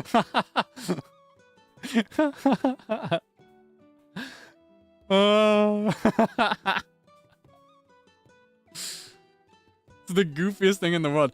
I would get it. Yeah, Althusius too, but I still think Althusius is in that weird territory. I said this before. I think Althusius was just kind of that, he had that slightly flirty vibe with most people, where he'd sneak up and whisper things to you. I think that was just the way he interacted with people. I don't think it was unique to Calvin. I think Uki wanted it, but Violet just found him mysterious in an alluring way and wished he got to know him more past the lies. Ah, I see. I see. I see. And Violet had something going on with Althusius and with Leo, right?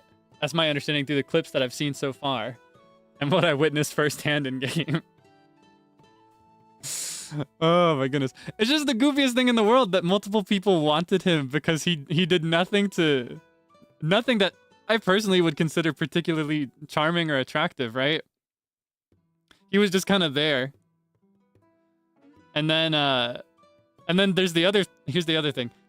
He was not romantically knowledgeable at all. This is where he becomes really socially unaware. I mentioned that, like, he has latent, like, the kind of social awareness that you're born with, natural social awareness, but he's socially unaware and inexperienced in other areas. Romance is one of those. He's not picking up on any of this. All these lines that are being dropped and all these advances that are being made, he's not seeing any of them. He's just like, oh my gosh, you're so nice, thank you. Sometimes being there is enough, let's be real. Oh man. Wait, that actually makes a lot of sense in the context of Royale's character, right? Because he felt abandoned by people. He felt used, right? So thinking about the fact that, like, Calvin was there to just talk without trying to get Royale to do stuff for him every single time, I guess that makes sense. That makes sense for Royale a little bit. And honestly, when I think about Meline, it makes sense too, because, you know, Callum showed him the kindness of guiding him through the village and helping him find his way, because it's very hard when you join the game late to know where everybody's living, and everybody else is doing their own thing, so not many people are going to go out of their way. Not many people would go out of their way, so that makes sense too, that he would go out of his way to give those extensive gifts and to make that ring for him. Leo was a bit of a different one. I think Leo made more sense as the Knights of Ours developed, but earlier on, it just kind of seemed random, right? What was that about? What did Calvin do for Leo at first when he was giving him bones? Trying to tame him like a dog? Giving him his heart and his soul? What was that about? Did I know that Calvin was the one Royale spent the most time with? I did not know that. Royale was among the ones that Calvin spent the most time with. I was actually really conflicted and devastated. I don't know if you saw this. Calvin named his spells after certain people that he formed closeness with, that he formed friendships with. And I did not have enough spell slots to do everybody. And rather than because, you know, in terms of importance, I think Vitruvius would be super duper high up in that list. Despite that, there's not a single spell named after Vitruvius. I went ahead and did it after whatever spells I needed, and then I thought of a person that related to that spell in some way. And I really grieve that I couldn't give one to Royale, because I think Royale was very important in Calvin's character too. Yeah, Clifford was there, and they were never that close. It just made sense to do Clifford because Slingshot. Technically, Royale could be Justice. He could. Honestly, he really could, if you think about it, because here's the thing. The Devil, it wasn't named after Vitruvius, and in terms of the story, I think people describe Lament as the Devil. But the spell The Devil and Justice and the Star, those three were named after the 3 tarot cards that Calvin collected in his journey. He technically collected 4, but he discarded 1 the moment he got it. He rejected the world. So that card never became a spell. But those 3 spells were named after tarot cards, and the Devil was based off of Vitruvius's spell. That was it wasn't named after Vitruvius, but it was based after his spell. And while Justice wasn't named after Royale, most of their conversations were about justice. They were, in fact, about justice. So you could argue that. You could argue that. I will not canonize it, because in the end, there'd be even more than just Royale that I would have wanted to name a spell after. It just happened that I only had 6 spells to work with that I could name after people. Because, you know, I had the 3 tarot cards, and then I had one that I had to name after Meline for my strongest and flashiest spells. Anyone I would assign to the Star? Not really. Not really. I guess you could maybe say Althusius. Althusius was not very involved in Calvin's lore, but I think Althusius immediately because he focused specifically on healing magic, right? That was his goal from the beginning, I think. He wanted to become a healer. So that would make sense, right? Or Nabubu would be another one. Nabubu had a lot of important conversations with Calvin, and she didn't get a spell named after her. And you could say that, you could say that she had a healing presence, and she was as a star. She was like a star to so many people. I keep saying as instead of like because of the fantasy speech. Yeah, you could argue Nabubu. But yeah, no, those 3 cards in particular, Justice, the Devil, and the Star, they are not named after anybody, and they are not truly an homage to anybody. Because even if I assigned all 3 of them to other characters that were important to Calvin, there would still be more that wouldn't get one. I just did not have enough spells. If I had 2 more pages of the same amount of spells, I'd have one for almost every town person he spoke to.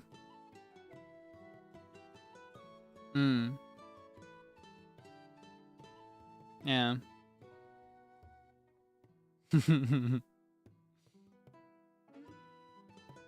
Yeah, I gave the world to Granny. Because, the world... I don't personally believe in tarot. I've spoken on this before whenever the topic comes up. I'm not one for certain forms of spirituality, but I do love when other people get really into it. And I love to learn what I can about it, even if I don't personally believe in it. And tarot was something I had a big phase of studying. I fell into a big phase of learning what the cards meant, so that whenever they were used in different forms of fiction and media and shows and stuff, I'd be able to recognize what they meant. And the world, the reason I rejected it when I found it, aside from not wanting aside from not wanting the purpose of the card, the function that it has, I discarded it because the world, it refers to the end of a cycle. It means that something that's been going on for a long time, you've reached the stage of acceptance. You've reached the time when you're ready to move on to something new. And I found that in the middle of Calvin's journey, so he was not ready to move on. He was not ready at all. So I deactivated the card and I put it in a chest. I did not use that card. It did not apply to his story. But with Justice and the Devil and the Star, they all made perfect sense for where he was in his journey. Whether they were upturned or reversed, they just made perfect sense. And so, when he finally pulls the world from the chest and gives it to Minterva, at that point, he's ready to move on in this version of the canon, right? In this setting where he's ready to continue and not be haunted by his search for his mother, to look for her, but still to rest and to not feel like he needs to desperately sacrifice everything it takes to find her. He's ready to move on. This is the end of the cycle. And per his words with Von Chalant, or I guess just Von, maybe, because Von Chalant kind of transformed into something pretty interesting as the game progressed. When he had that conversation in the end with the character that was played by Vanta, big value was introduced that he carried with him, which is that when you reach the end, a new door opens. You were asked if you have a favorite tarot card, and you don't, but you probably do now. That's so sweet. I'm happy to hear that. I think my favorite, it's a lot less of a romantic and like a significant card, but my favorite is the King of Swords. I like the King of Swords. I think King of Swords is all about harsh logic over emotions at times, making a very clear-cut and fair decision. Aside from its meaning, I like it because my mom is really into tarot. And that's actually my indicator card that she has for me. Because, if you're someone that reads tarot often and gets really into it, what you'll encounter sometimes is you'll encounter people that have indicator cards, where if they show up in a certain context, that could mean that it's about a specific person in your life. So she has an indicator card for me and each of my siblings, one for my dad, I think a couple other family members and friends. And the card that tells her that, oh, this might be about Kaelix, is the King of Swords. I don't know why. I don't know if I've ever asked her to explain it. But yeah. And, because this is something that's very important to her, and because I just generally, even as someone that's not very invested in it myself, I love when other people are invested in it, and I think it's really cool when people dedicate their time to learning it and practicing it. Because she's really into it, And because that makes her think of me, I like that card. You know what I mean? It also just looks really freaking cool. He's a king and he's got a sword. So it just works. Did I ever ask why she chose that card? Well, as I said exactly 32 seconds ago, I never asked. Point and laugh. Just kidding. But if I had to reason with it, I've always been a bit of a mediator in my family. Talking more about Kaelix than Calvin here. I've always been a bit more of a mediator. Like whenever we sorry, I'm not making fun of you. I'm not making fun of you. Whenever we'd have disagreements, I would often be the one to try and control those discussions so that they could flow in a more natural way, so that everybody could speak and be heard, and so that nobody would fight. And I've always been one that emphasized fairness over emotion.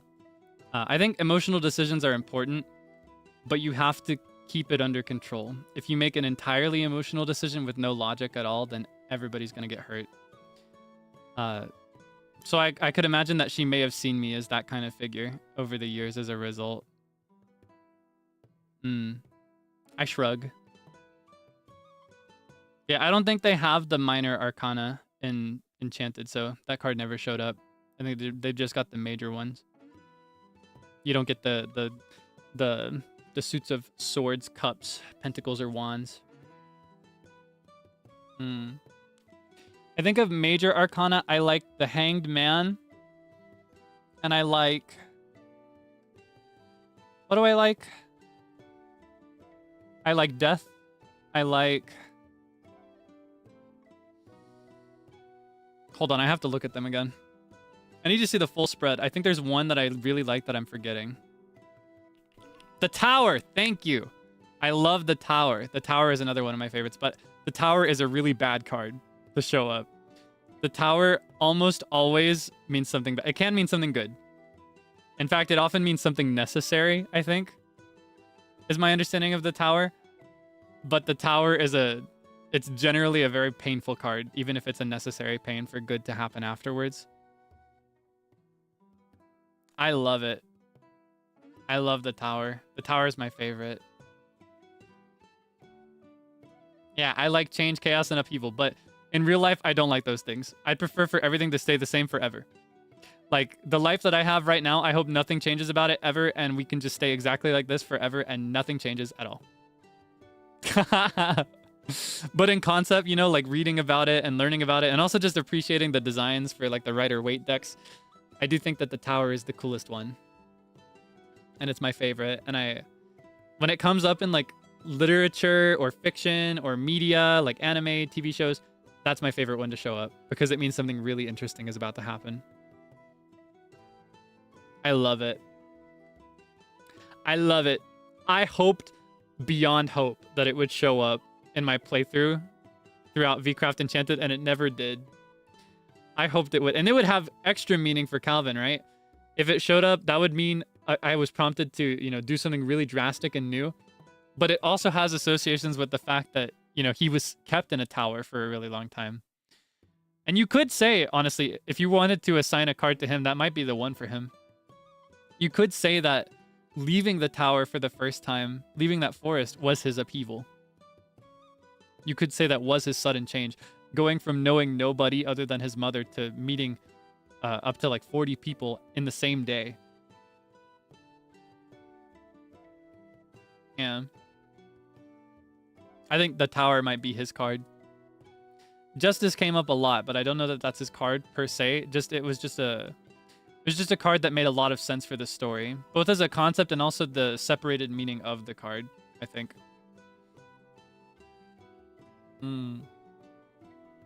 The Fool? Yeah, the Fool's a good one too.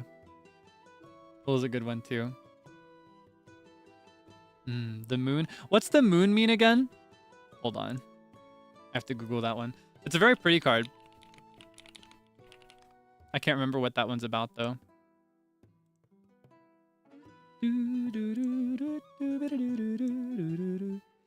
Deception, enemies, secret enemies, hidden ailments, hidden danger. Ooh.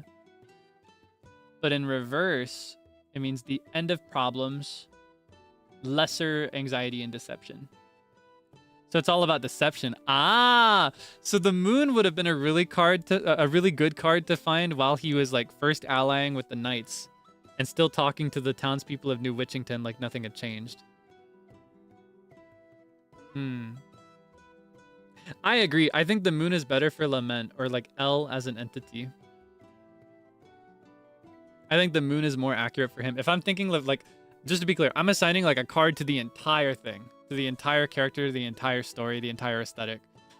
I think the moon is more about him. Because both aesthetically, it makes sense. He was a very shadowy and shaded figure.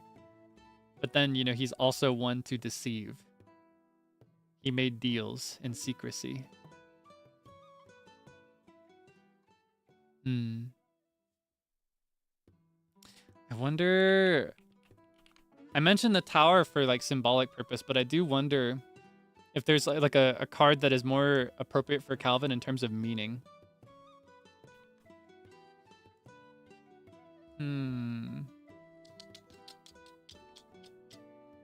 Thinking emoji. Thinking emoji.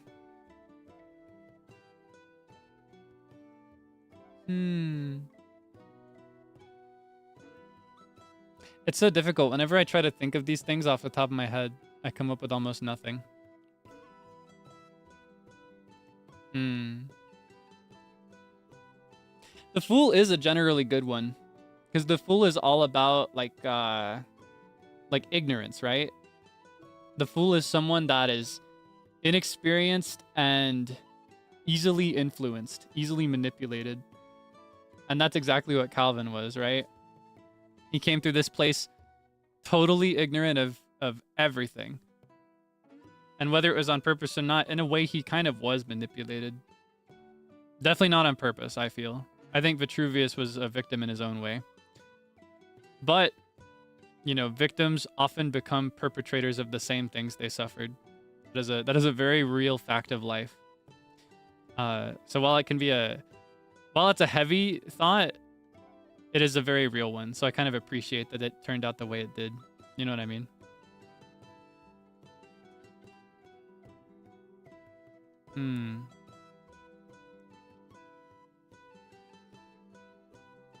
Yeah, that is the saying, right? Hurt people hurt people. Yeah, Royale found 4 of the Fool. He found 4 copies of the Fool. But I don't think I would call Royale ignorant. I don't think I would call him naive. If anything, I feel like he knew everything, right? It's kind of interesting.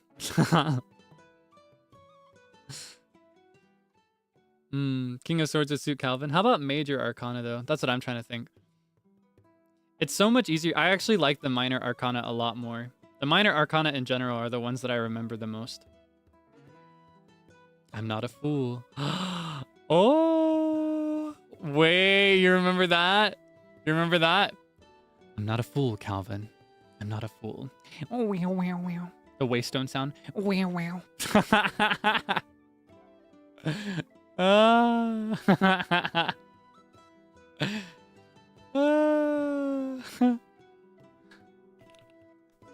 That was a crazy moment. I was about to poop my pants when he said that. Oh my goodness. The Hermit. I think the Hermit would be more like Violet. I think Violet would be the Hermit. Because the Hermit is all about, if I'm remembering correctly, I think the Hermit is all about taking the time you need to heal and to think. And I think Violet was one that, like, you know, from the beginning had hoped the monastery could be a place of quiet for them to think. A place of quiet for them to retreat whenever the town became too much. And it became too much for them at the monastery, which is why they sought to leave the world as a whole. Hierophant, hold on. I can't remember what that one means.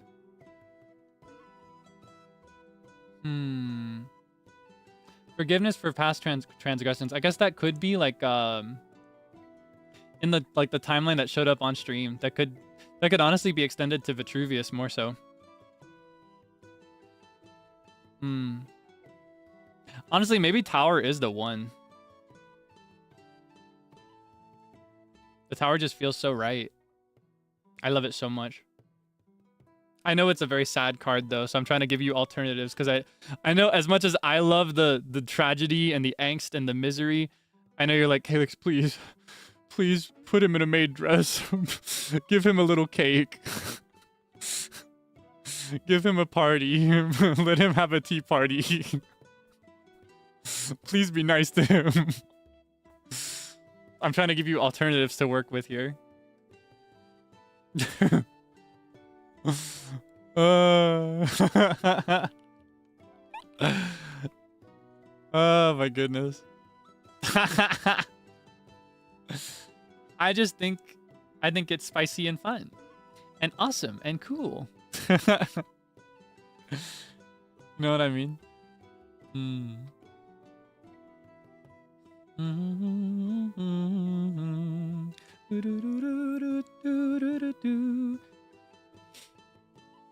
Honestly, assigning a card to everybody would be like its own stream. It'd have to be completely separate. I don't know if I'd have the time to do everybody. And there are some people that I never spoke to a single time. There were a couple people that spoke at the bonfire. We had never interacted at all. Like, nah, I won't name them. But there were a couple I was like, this is my first time hearing your voice. Which means that I don't know enough about their character. I wouldn't be able to give them a good assignment. They'd probably disagree with it. Wait, Calvin learned lightning magic, and in the Rider-Waite deck, there is in fact a lightning strike damaging the tower. And his, like, you know, listen, he sought out the study of magic. Listen here. He sought out the study of magic in general, but he went down a path of learning destructive and offensive magic. He went down a path in the end of learning magic that was designed to hurt and to kill others, when he was searching for magic that could be used to find somebody, not hurt somebody. And that path that he walked down is what caused so many problems for both him and for others. That's what caused him to be ostracized by the people. He followed Vitruvius down a path of harm, regardless of intentions for either of them. The tower really is his card, isn't it? It just makes sense. I love to win. I love to win.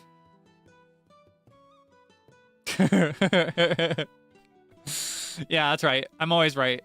Never forget. Oh my goodness. Yeah, he saw Vitruvius's power and was like, ooh.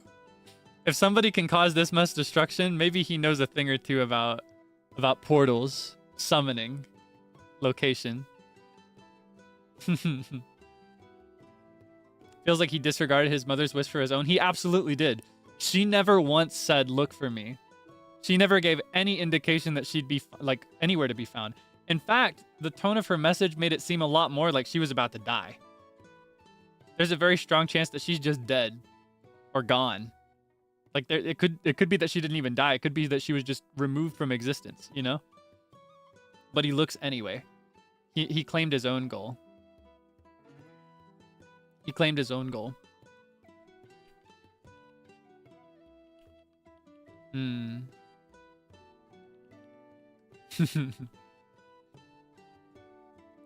It is kind of crazy. He was seeking out teleportation magic, but Clifford Rolexus was the one.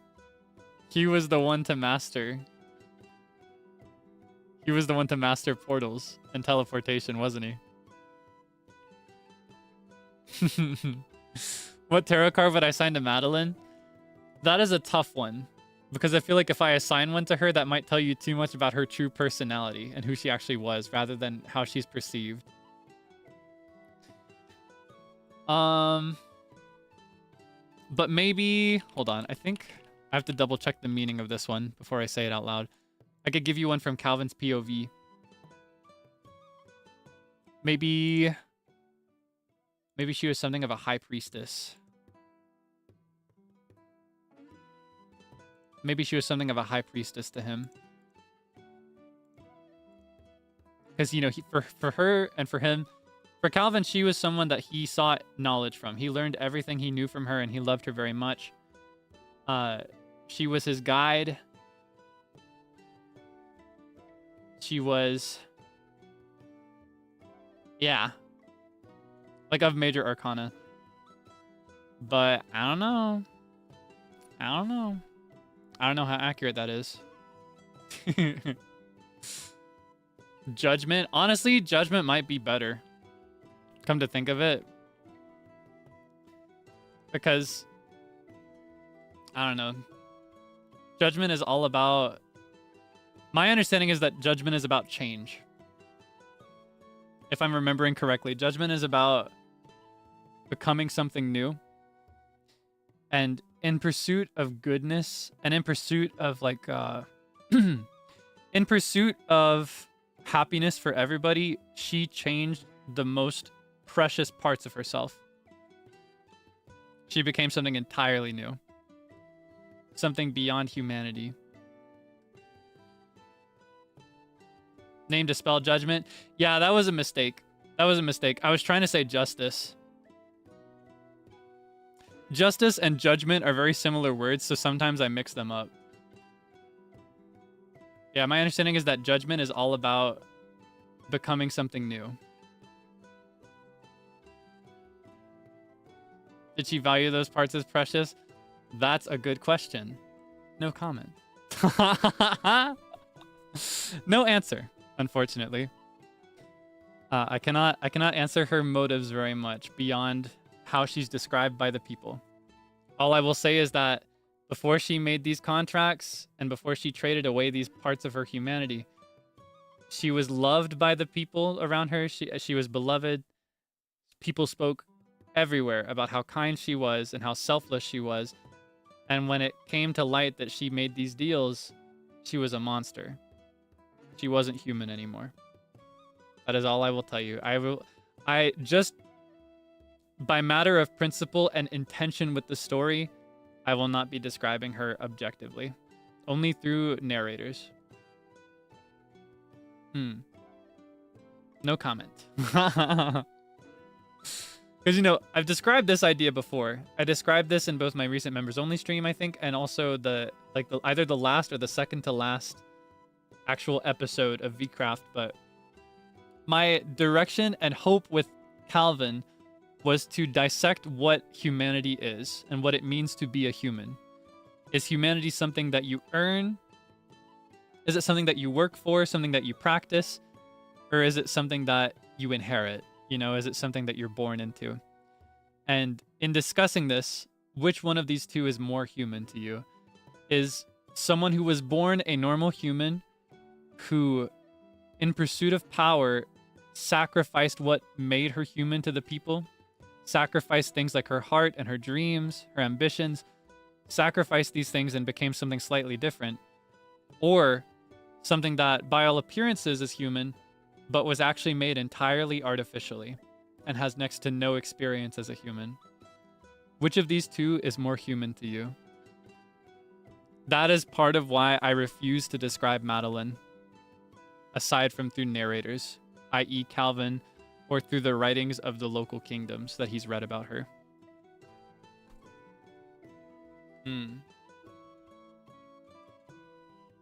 Because, you know, with Calvin, it's very easy for me to describe him because you get to watch him make these decisions. And because I'm playing as him and displaying him to you, I'll give you some insight on why he's doing these things. But it is still up to you to witness him and cast judgment on whether you consider him to be human or not. It is up to you to watch him make these mistakes and to watch him hurt people and to watch him be selfish and counterintuitive and complicated and decide, is this what it means to be human? And in truth, I did many things that could have been way stronger in hammering that in, you know, driving it home. But that is my intention. So if you can have any thoughts about it at all, even just for a moment, then I win. Then I've accomplished what I want. Does that mean more, Calvin? No. Nah. There will be more Calvin, though. Just not any more vcraft. On occasion. I don't know if there will be any more after this, but as I mentioned, there's Mage Arena. There's Mage Arena later this week, and I think we're playing in character, but other than short collabs like that, I don't think Calvin will come back or be explored any other way. And in those collabs, Calvin won't really be explored or role-played, per se. It's more like Calvin is here in an alternate universe, and now he's playing Mario Party. You know what I mean? I'd like to move on from Calvin in every other way. And if I got the chance to do another roleplay game like this, another RP campaign, I would make a new character. Calvin would not be returning. I think Calvin's adventure is done as far as what I want to show you. It's up to you to decide what happens next.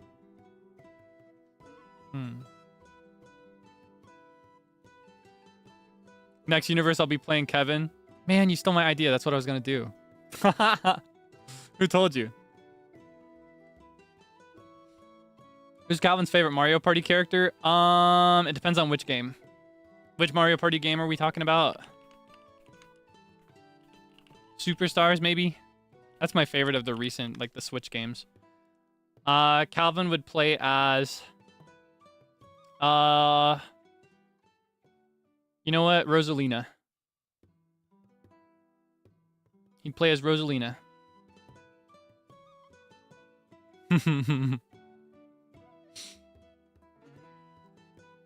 There you go.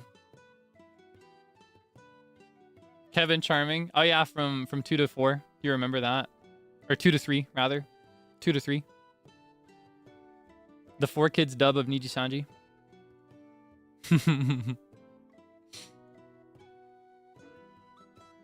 You remember that I joked about my next character being simple or chill, but with my love of angst and drama, you don't see that happening. Is that true? I could play a chill guy. I could be chill. Chill AF. I could be chill as freak. I could be a chill guy who low-key don't gaff. Low-key don't give a freak. I could be a chill guy. I kind of do want to be angsty again, though. But I hesitate to, because while it was very fun... It's a very similar thing to what Vox described, right? I imagine that playing Vitruvius was very fulfilling for him, very fun. But by his own description, playing the villain every time could be like chasing attention. You know what I mean? And that's not what I want to do. I did not want to be seen as like a main character every single thing I participate in. I do love drama, though. What I want to do is I described this. I think I described this in members only in more detail. I want to play a postman. If we do like vcraft Enchanted 2, like season 2, I want to come up with a postman, like a mailman, a postboy. I want him to be like, kind of like Violet Evergarden. I want my first mission to be to get as much paper and feathers as I can. Like I'm getting that sugarcane farm and I'm getting that chicken farm and nothing else. And I want to make books and quills. And I want to go to people and write letters for them and deliver them. And that way, I learn all the gossip. So that way, I can be a part of the drama and hear everything. But I can still be like a neutral guy. You know what I mean? I can just be a good guy. Just a chill guy. That's what I want. Because I can't stay clear of the gossip. I need to be there for every second of it. But that way, I also don't have to be a big player in the gossip. You know what I mean? It doesn't have to be gossip about me. That's what I want to do. Either that or I want to be a journalist. Like take after New Witchington Times kind of vibe. And just be there as like an investigator, an investigative journalist. Just like stalk people of interest, interview people, and publish a paper. Yeah, resident chismosa.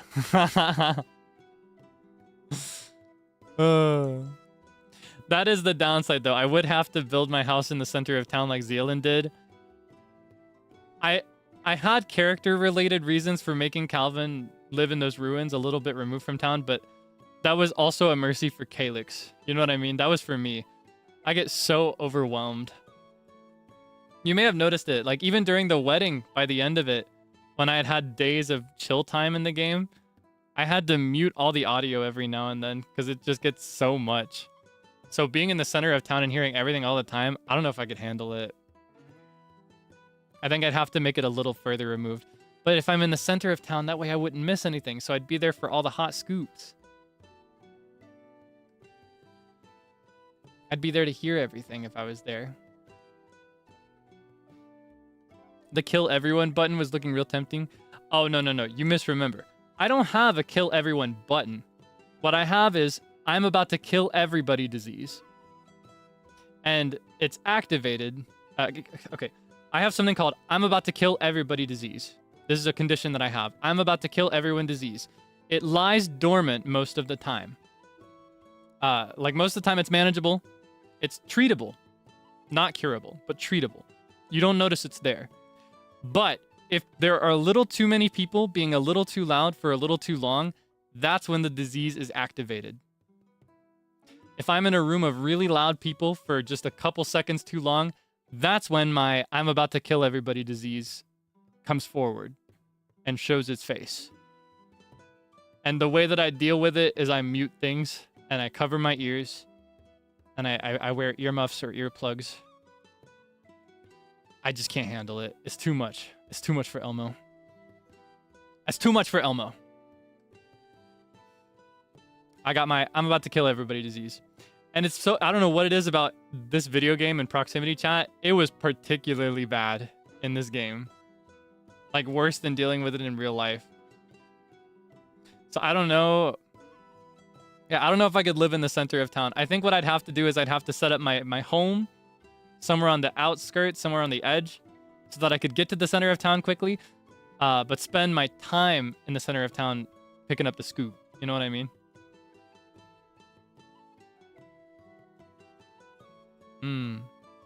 My hope is that if there's a part 2, if there's a season 2 and it's also in Minecraft, my hope is that everybody is taught to use their G muscles on day 1 and instructed to specifically only use it when there's a bunch of people in the same area like that.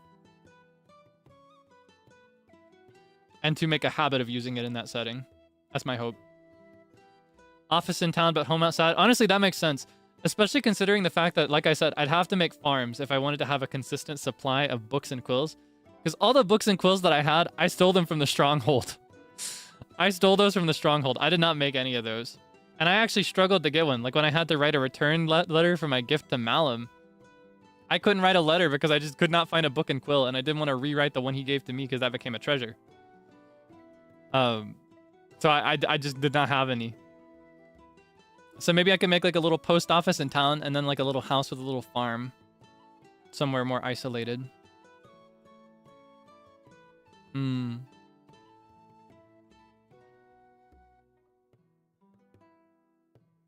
I want it to be heavy RP if there's another session? Absolutely. In fact, I'm desperate for something where every single person in the room is doing heavy RP. That is a hope of mine. So I think for that, it would have to be a different group and it'd have to be a different game. I think Minecraft, there's something very silly friendliness. How do I phrase this? Very silliness friendly. There's something very silliness friendly about Minecraft. You can have drama, but the heart of it is always going to be a silly little fun video game, right? I wanna get a group together to play something more serious at some point and do heavy RP. Not for as long either. Like a series of like 1, maybe 2 streams of heavier RP sometime soon. No promises, of course. Wink. Grand Theft Auto, I'm desperate for that. Especially now that Madtown is going up again. I had a lot of fun listening into a couple of my senpai. Watching them play Madtown before. And now Leo's in there. So I can listen in on that. I'd like something like Madtown for EN sometime. As I mentioned, Zomboid. Zomboid would be really difficult. I should clarify, because people have been misinterpreting something that I said. I really want a hardcore Minecraft server where death means something with heavy RP. You know, kind of like the experience of when NIJISANJI EN did a recent hardcore server together. And there were some people, a bunch of people that died day 1, and we made graves and everything. And then some people made it all the way to the end.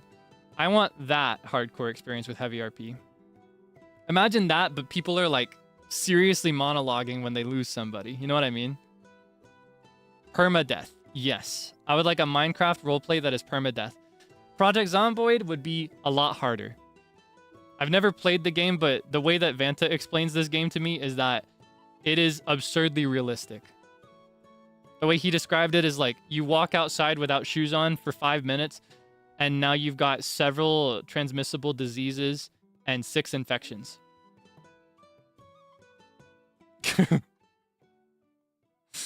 So I don't know that Zomboid would go as well. I'd still really like that though. I'm a sucker for realism. I've never played it, so I don't know just how realistic it is and just how difficult it is, but I still want to play it. I've never played Zomboid. Yeah, I think in particular, I really want a hardcore Minecraft roleplay server someday.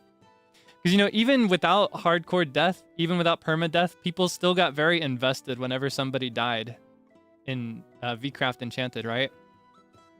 Even if someone just came right back, there was always a sense of shock if it was like, insert person was struck by lightning while fighting Vitruvius II. They'd be like, what? With consent? There'd be no more consent in this case. If you fight somebody, it's to the death. And the stakes would be so cool too. Don't think I'd survive till the end? You don't think I could survive to the end? I bet I could survive to the end in vcraft Enchanted. If I was locked in. Sure, I fell in the hole right away in the beginning, but... You know, after that, I only died one time. And that was with that was by fireworks. Those don't count. I never once died in combat. I don't think a single person ever killed me on purpose. And there was one who tried and failed. Mind you, I won the aura battle. That was one of my most auriful moments. That was one of my most auriful moments, was taking one sidestep to dodge that arrow within a fraction of a second. If I locked in, I could live.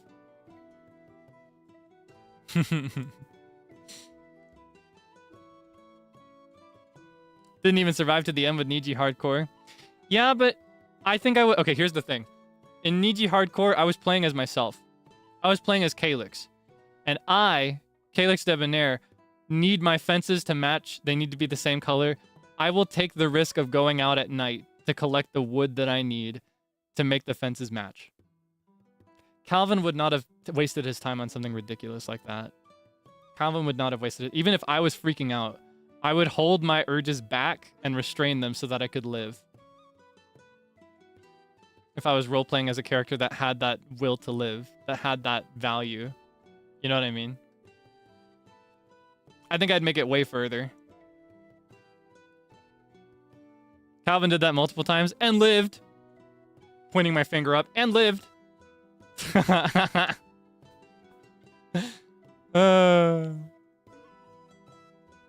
think if I lock in, I can do a lot. It's just not how I like to play games.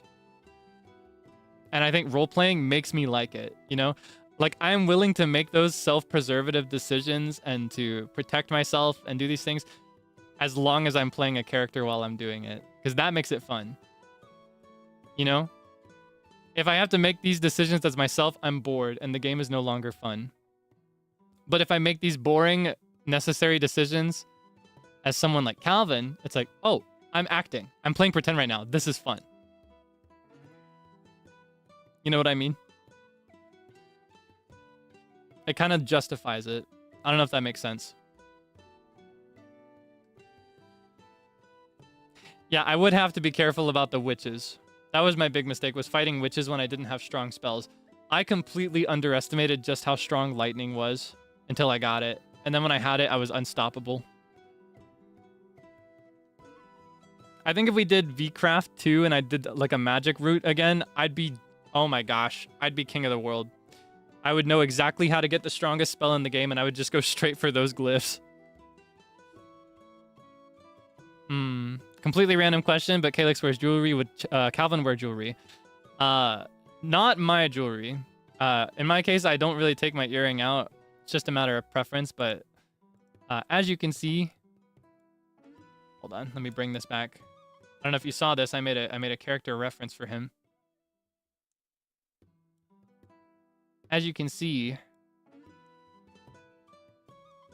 Calvin does not wear any earrings. You're free to give him an earring.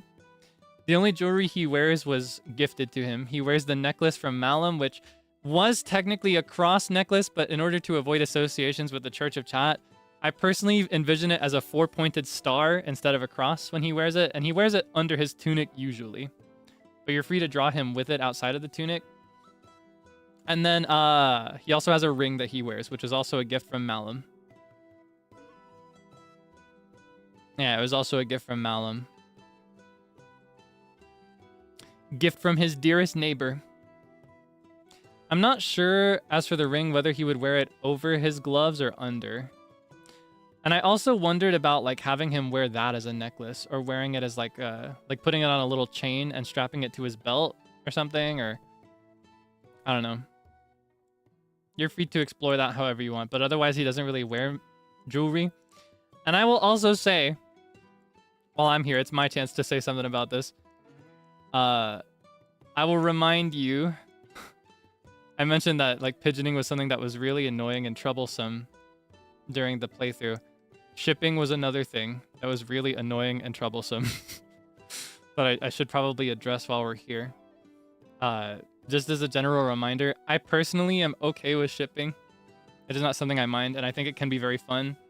Sometimes I like to see it, as long as it's, you know, nothing crazy or spicy.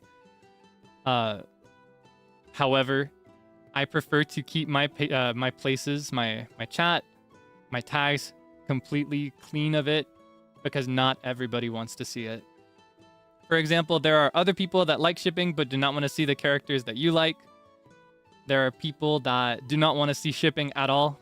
It makes them uncomfortable. They see it as an impurity for the content that they're consuming. So I prefer to keep it totally removed. Please avoid talking about shipping, either of me and other talents, or even of Calvin and other characters. I'd prefer for it to just not be involved here at all. And I would prefer for it to not show up in any of my tags. I've already tweeted about this, but I'll say it here as well. There have been a lot of... just to be clear, I am not upset with anybody. I mentioned that it's annoying, but it's not so annoying for me so much as it is other people.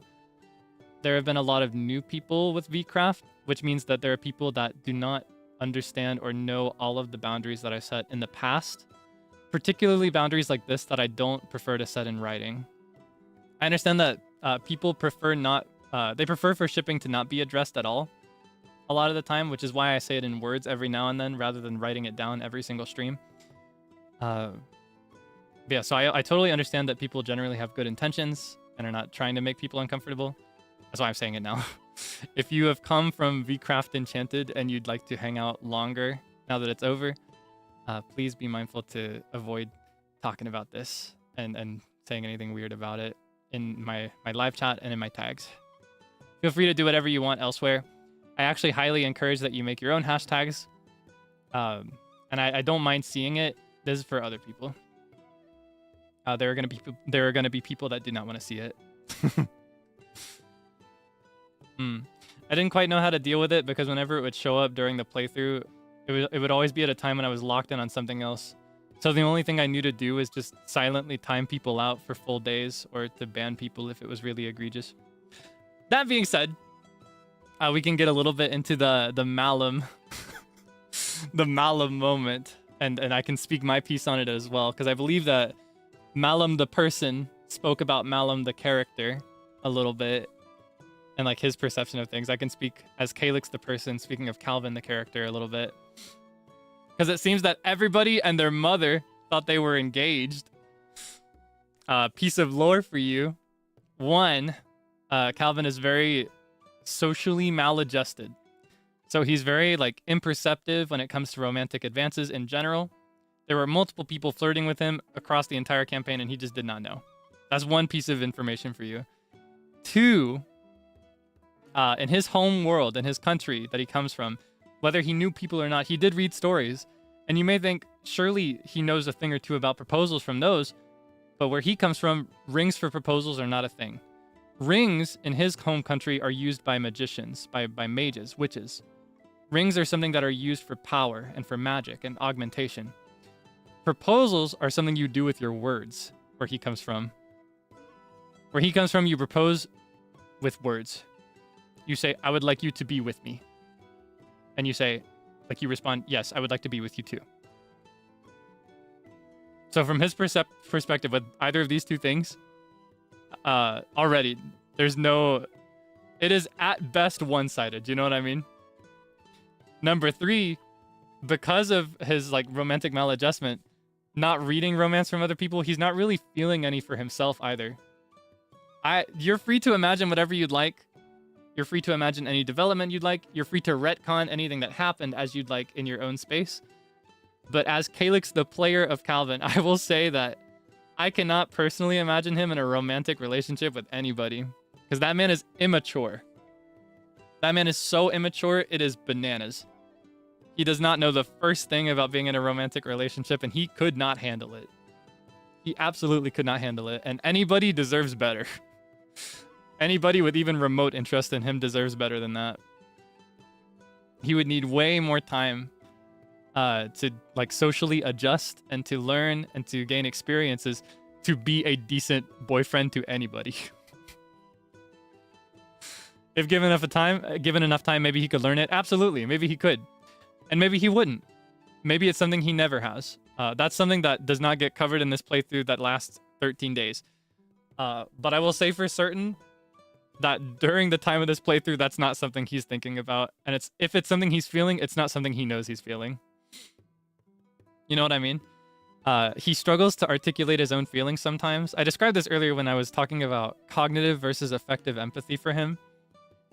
He can feel when other people are sad or happy, all these things. He can experience affective empathy really strongly. And he has strengths with cognitive empathy too, but sometimes weaknesses.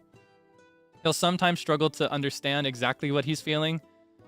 And sometimes he struggles to put it into words, particularly in the case of newer feelings. Like I said, he'd experienced anger before. He'd been frustrated with things. Everybody experiences anger and annoyance and frustration.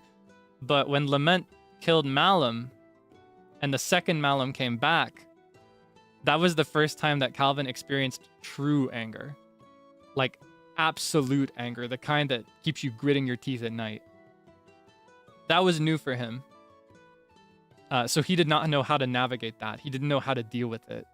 And that was a lot of his conflict in some of the latter episodes, some of the later end episodes.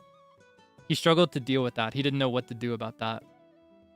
Would you call it platonic love or kindred spirits? He absolutely had love for Malum, and he had love too for Minturva, and for Vitruvius, and for Leo, and Royale. He had love for all these people, because these are the first people he's ever met. These are his very first friends.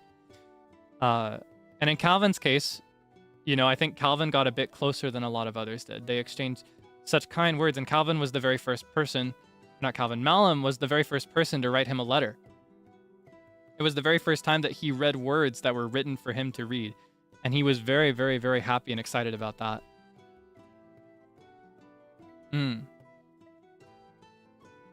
It's a complicated situation, but I personally, I see them as close friends. Close friends and neighbors. Again, you are free to imagine anything that you would like.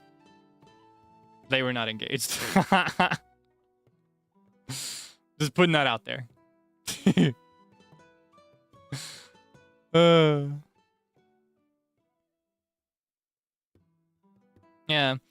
Yeah, I like the way that you put it here.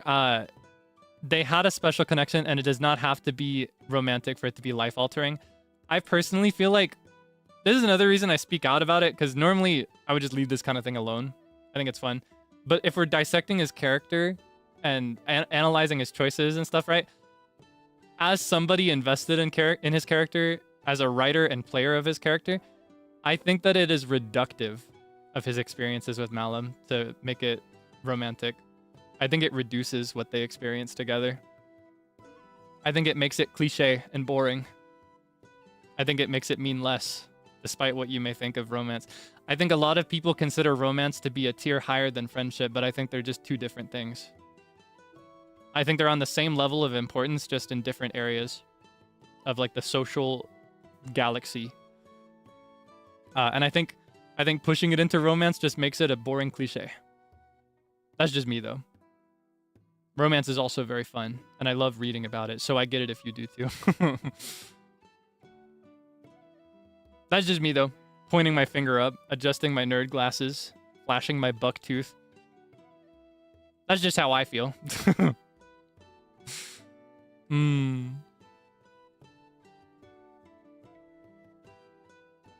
Do you think that Calvin thought their end similar to how he regretted his last conversation with Madeline? Absolutely.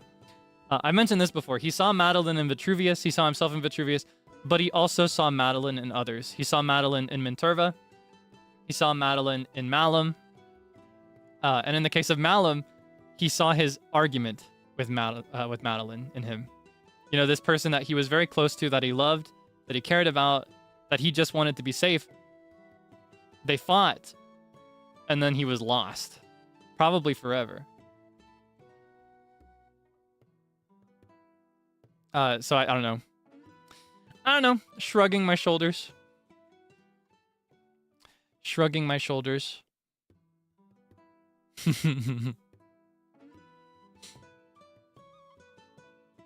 He really does see Madeline a little bit in everybody he meets. And it makes sense, right? Because she's the only person that he ever knew. If you consider her to be a person. She's the only one that he had ever met before these people. And lived with her forever. From the moment he was born to the moment that he entered that world almost. Minus 1 year.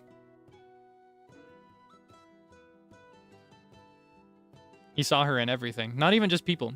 He saw her in things. He saw her in plants, places, animals.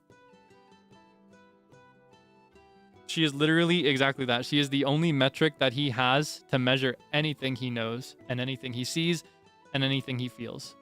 Because she's literally all he has. Or had, rather. He has new things now. He has new people now. You know, this could be a new home. He could stay here. He could stay with these people. But because she's all he knew before, you know, he doesn't know how to deal with that. And that complicates a lot of his decisions in a lot of ways, right? Because she is the only metric that he has, all he can really see a lot of these people for is how they can bring him back to her, or rather bring her back to him. You know what I mean?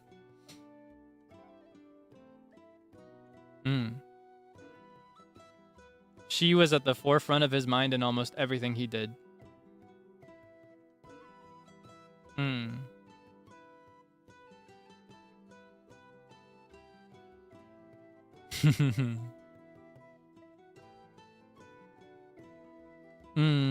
I think we covered a lot.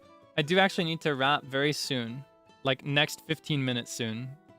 So let's do some final questions. And then I'll close dissecting his character for a bit. Final questions. Anything you'd like to ask about Calvin? Anything particular? Anything I have not touched on already? Either through the streams or through today? Anything you'd like to know about him? Or any decision that he made if you weren't sure why I did something a certain way? I prefer to avoid hypotheticals, though. Like, I'd prefer to avoid, what if this thing happened instead? How would he do that? I'd rather avoid that. I wanna cover what happened and why. While we're still here together talking about this.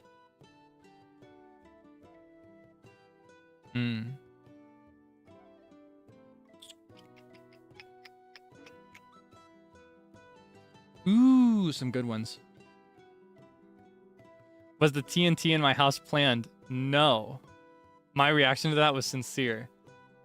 Usually we communicate before we grief anything. And here's the thing. I came to learn after the fact that even if I came through the front door, the TNT apparently wouldn't have activated because there was no redstone.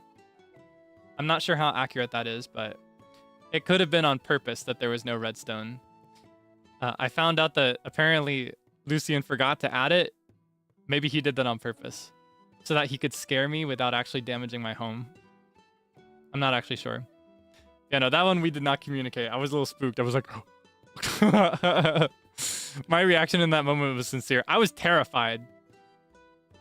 I was like, what? They came to my house? And it resulted in so many awkward moments, too, because by that point, several members of the town already knew that Calvin was betraying them. But as Calvin, I went to talk to them like, have you guys heard anything about TNT? Somebody has left TNT in my home. What do I do about this? Can you help me? And they're like, bye. Oh, yeah, no, that was not planned as far as I know. I didn't know it was there until I found it, but it didn't explode. So I'm starting to wonder if, rather than Lucian forgetting redstone, if Lament forgot redstone. You know what I mean? Considering how he coordinated for the cafe, you know?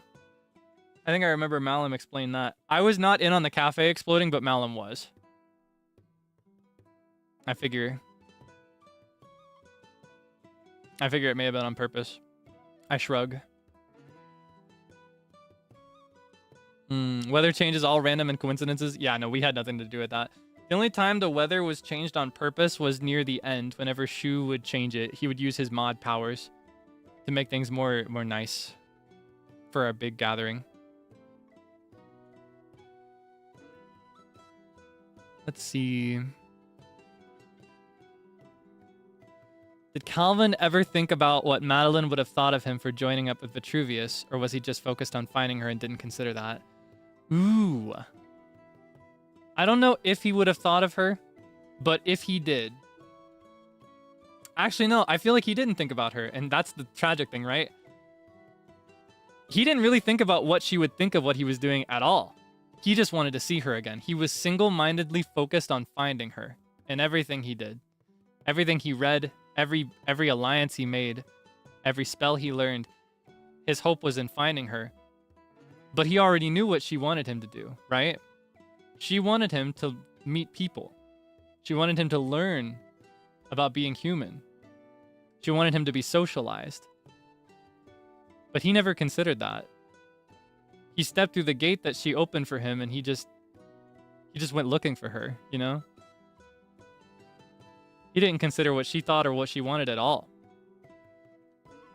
She never at any point told him to look for her. And even if he does end up learning humanity in the timeline that we have through what happens on stream, post-killing Lament, he still never really considered that that's what she wanted him to do.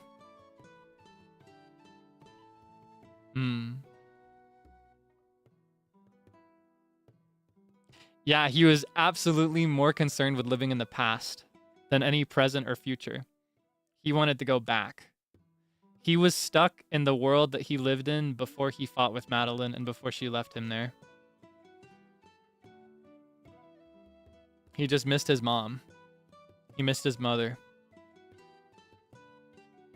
Does Calvin think he's human by the end, or is he undecided?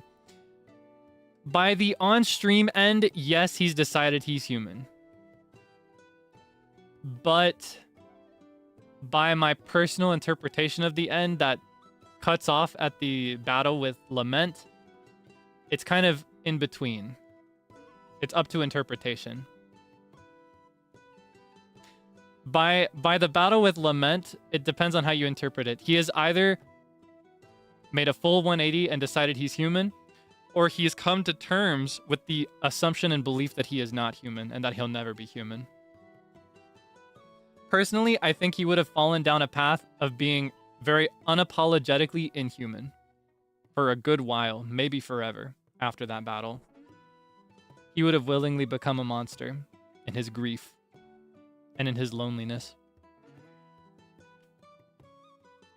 There were a lot of times the knights told him he was human. Did he not believe in their words? I described this on stream a little bit. It is a very common feature of human psychology that you can be told 99 good things, right? You can receive 99 compliments. You can receive 99 affirmations. But if you receive one insult, that one quick insult is going to be so much bigger and so much louder than anything anybody else said to you. So even with all these core pillars and supports for him reaffirming that he's human, which was good for him, and he did learn from, anytime he would consider it again in privacy, he would just remember words like disgusting, like he heard from Zaddy and misinterpreted, or like, you know, also misinterpreted, you're never going to be human, so why bother trying? You know what I mean? He'll just remember the insults. He'll just remember the negative thoughts. We have a way of subconsciously seeking out negativity even in an ocean of positivity. You want that angst cookie so bad? I really do. I really do. It's so delicious. It is so sweet and yummy and salty and delicious. Mm.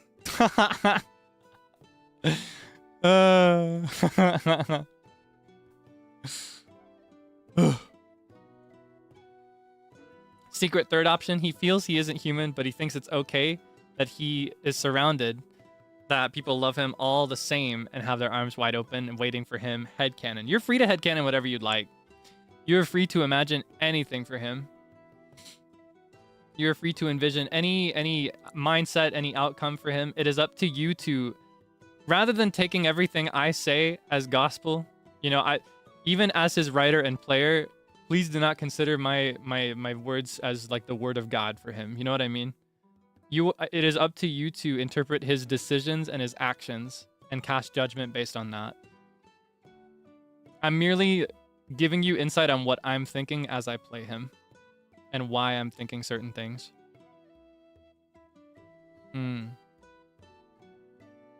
he would, rather than listen wholeheartedly to these words of affirmation from the people he loves, from the people he considers family, from those he was close to among his neighbors, he's gonna cling more tightly to 20 years of self-doubt and just a couple negative comments that he received on the subject in the more recent days. You know what I mean?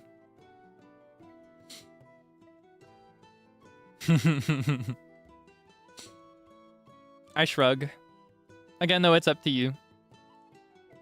It is your prerogative to interpret him however you'd like.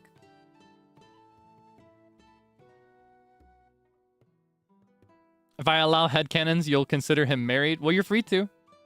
You're free to imagine him married. I personally do not see him ever being married. Even in a timeline where he learns romance and he like becomes more experienced with it, I still don't think he'd be one for marriage, because I think even in a timeline where he's not haunted by the search for his mother, I think he would still be looking for her actively and still traveling a lot. I don't think he'd be very good at being tied to a single place, because he's already tied somewhere, you know? And it's not to the tower you might be thinking. He's tied to his childhood home. He wants to go back there, and he wants to bring her back there. He's already got a place he's tied to. So it's very difficult for him to commit to a place or to a person, I think. That's just my read on him, though. That's just me, though, pointing my finger up, putting on my glasses. That's just what I think. All right, I'm going to answer one more question. One more question for today. Then we'll wrap on dissecting him. Possibly forever. Probably forever. Most likely forever. I'm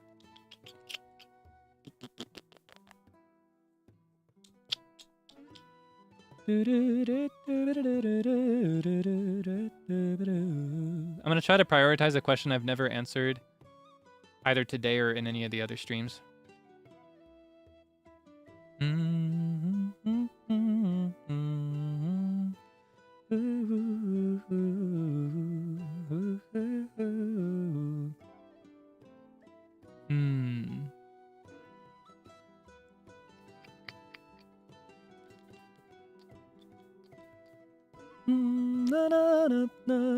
Now I just want to answer everything.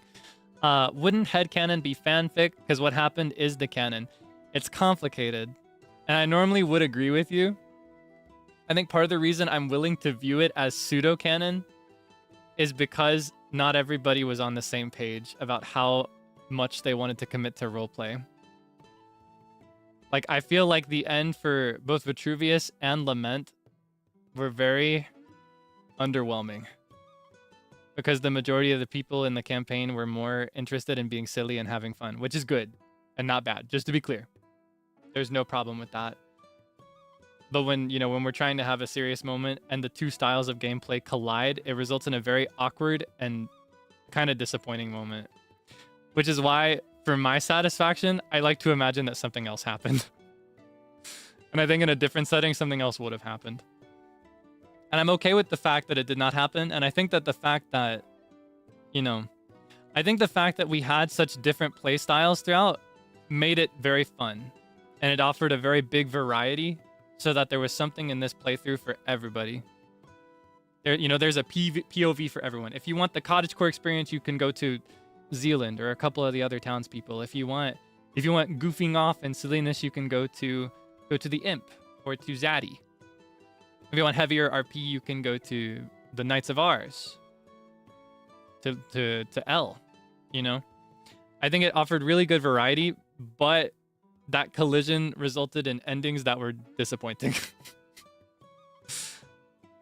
That's why I like to imagine an ending that is more suited to everything that led up to it. You know what I mean? It it gives me more of a sense of finality, more follow through for everything that, everything we monologued over and everything we role played for. It's more satisfying that way.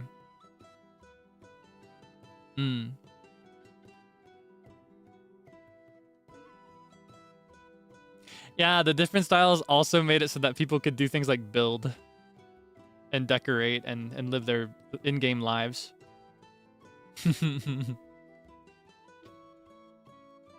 Why do I think that Vaughn had a connection to Calvin? It's probably not my place to discuss, but I don't know if Vanta plans to discuss it. But my understanding of Vaughn's character is that he is actually a reincarnate of Vantus. And he's aware of the fact that he was Vantus. So even though Calvin and Kael are disconnected, completely disconnected, because he remembers his life as Vantus, he sees Kael in Calvin, is my understanding. Which is why he wanted Calvin to be spared. I saw a clip of that. I saw a clip of his interaction with Vitruvius that he had before he talked to Calvin in the end. Because he saw a friend from an old life in Calvin, even if they're different people entirely. And I personally would not say that they're even reincarnates of each other. Because he was reminded of Kael, he wanted him to be spared. I imagine he had similar thoughts of, that might be what drew him to Vitruvius. Because that's the son of someone he knew as Vantus. That's my understanding of it, though.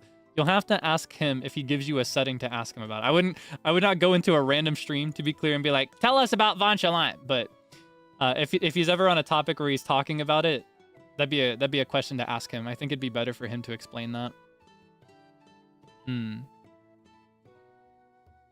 Would Kael and Calvin have gotten along? Probably not.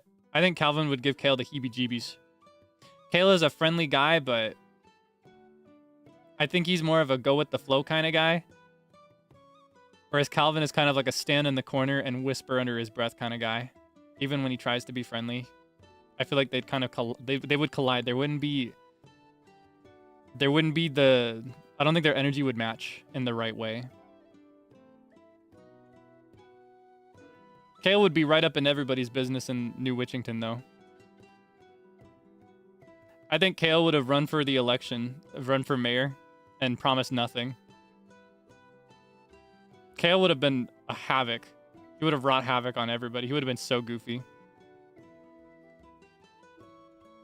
Kael would be friends with Zealand. I guess.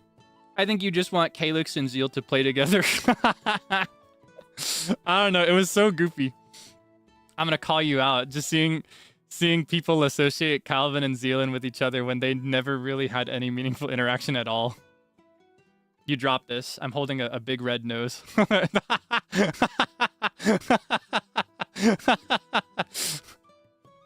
You drop this. I'm holding a big rainbow-colored fro wig.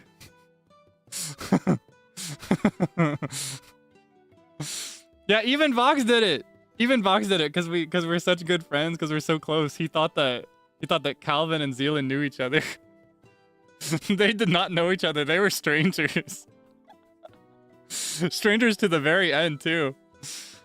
Oh, it's funny. It's so funny. It's so goofy. I kind of grieve that it went that way. I'm glad that we committed to our characters in a way that made sense. But I wish we could have played together more. I wish we could have played together more. I'm kind of sad, That's one connection I wish I would have. Someone asked earlier if there were any connections I wish I would have developed more as Calvin. That would have been nice. But I think it would have been too incompatible with Zealand. Because Zealand really values honesty. And Calvin, as I've described, is a socially maladjusted hermit who will lie for his own benefit because he has not yet learned the consequences of being dishonest. So they are fundamentally incompatible. They just will not get along. Hmm.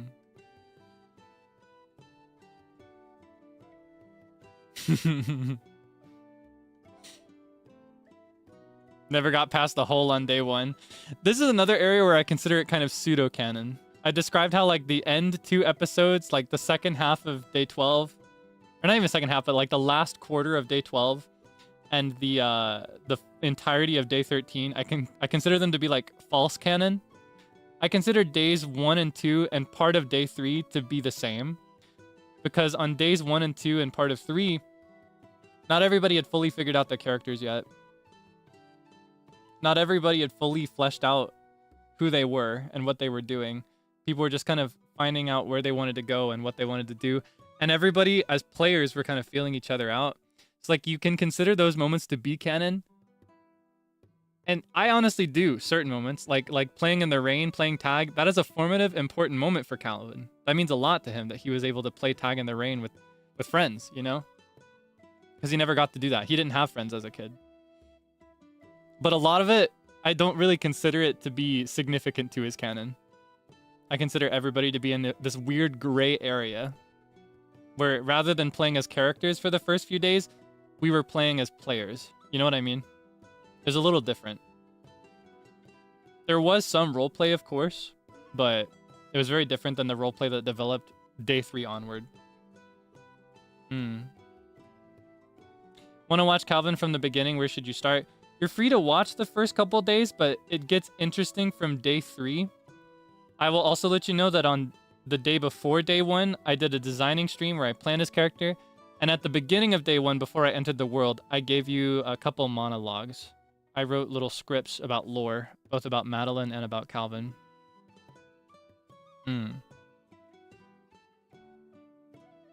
Yeah, you're free to interpret those first few days as canon as you want.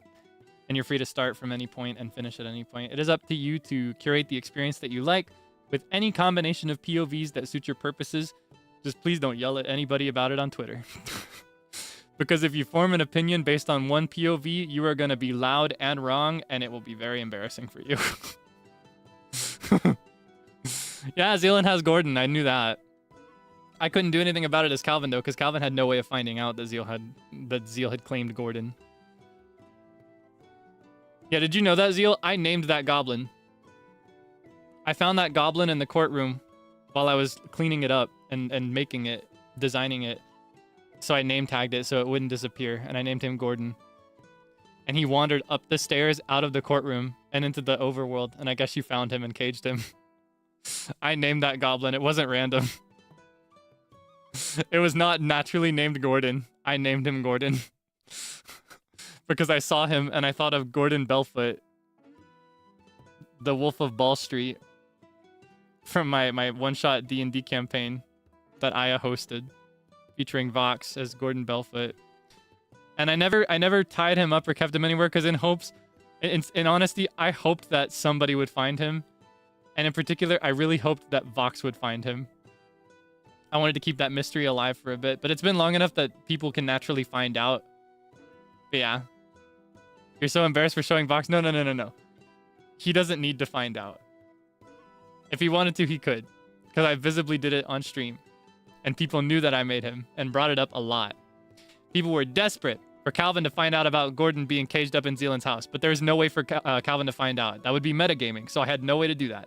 So I had to ignore it. Every single time it was mentioned. Every single time it was mentioned. It was so often. Do you understand how often I had to ignore people talking about Gordon? Oh my god. Yeah, that was the depth of the connection between Calvin and Zealand. Was the fact that Zealand had his goblin that he named in a cage.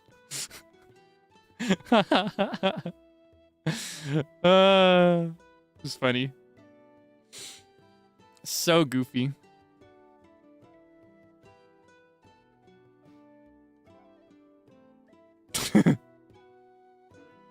Yeah, no, I saw the clip of you showing. I saw the clip of you showing Vox in character. I saw that, and he started speaking as Gordon in the moment. It was really funny, and it made me really happy. I got the reward that I wanted when I named that goblin and let him just wander into the world.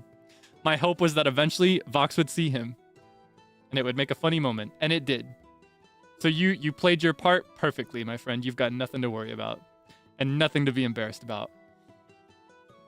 However, I've got no more time to speak about all this stuff anymore, so I can't answer any more questions. As much as I'd love to continue sitting and talking, I've got stuff I have to do later today. And I also have to manage my vocal stamina a bit this week. I've been trying to record what I can, so I will have to wrap here.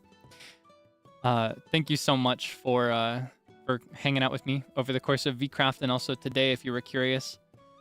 Oh, are you curious about the BGM? The name of the song is Nordic Atmosphere. If you search it on Dova Syndrome, you can find it. Nordic Atmosphere in English. And the other one that I use a lot, this one. This one is called Old Fort, The Sun Goes Down. Yeah, I'm using this one though, because the vibes are chill.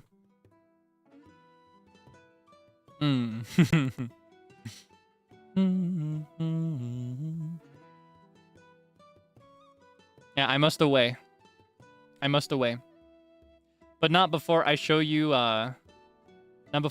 my cool schedule. My awesome schedule. Hold on. I think I have it in here somewhere. Where's my schedule? Give me a second. I can't find it. There you are.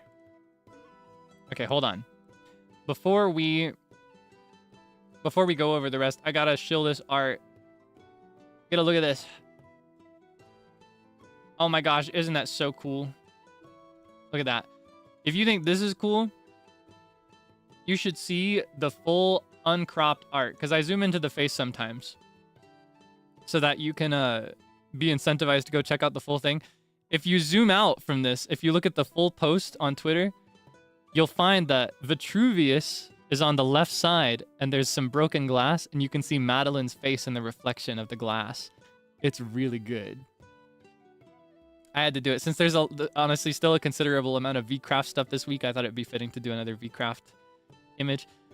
If you struggle to copy down this username, because it's a really long one, I think it was randomly generated, do not worry, because I quote the art in the replies to my pinned tweet.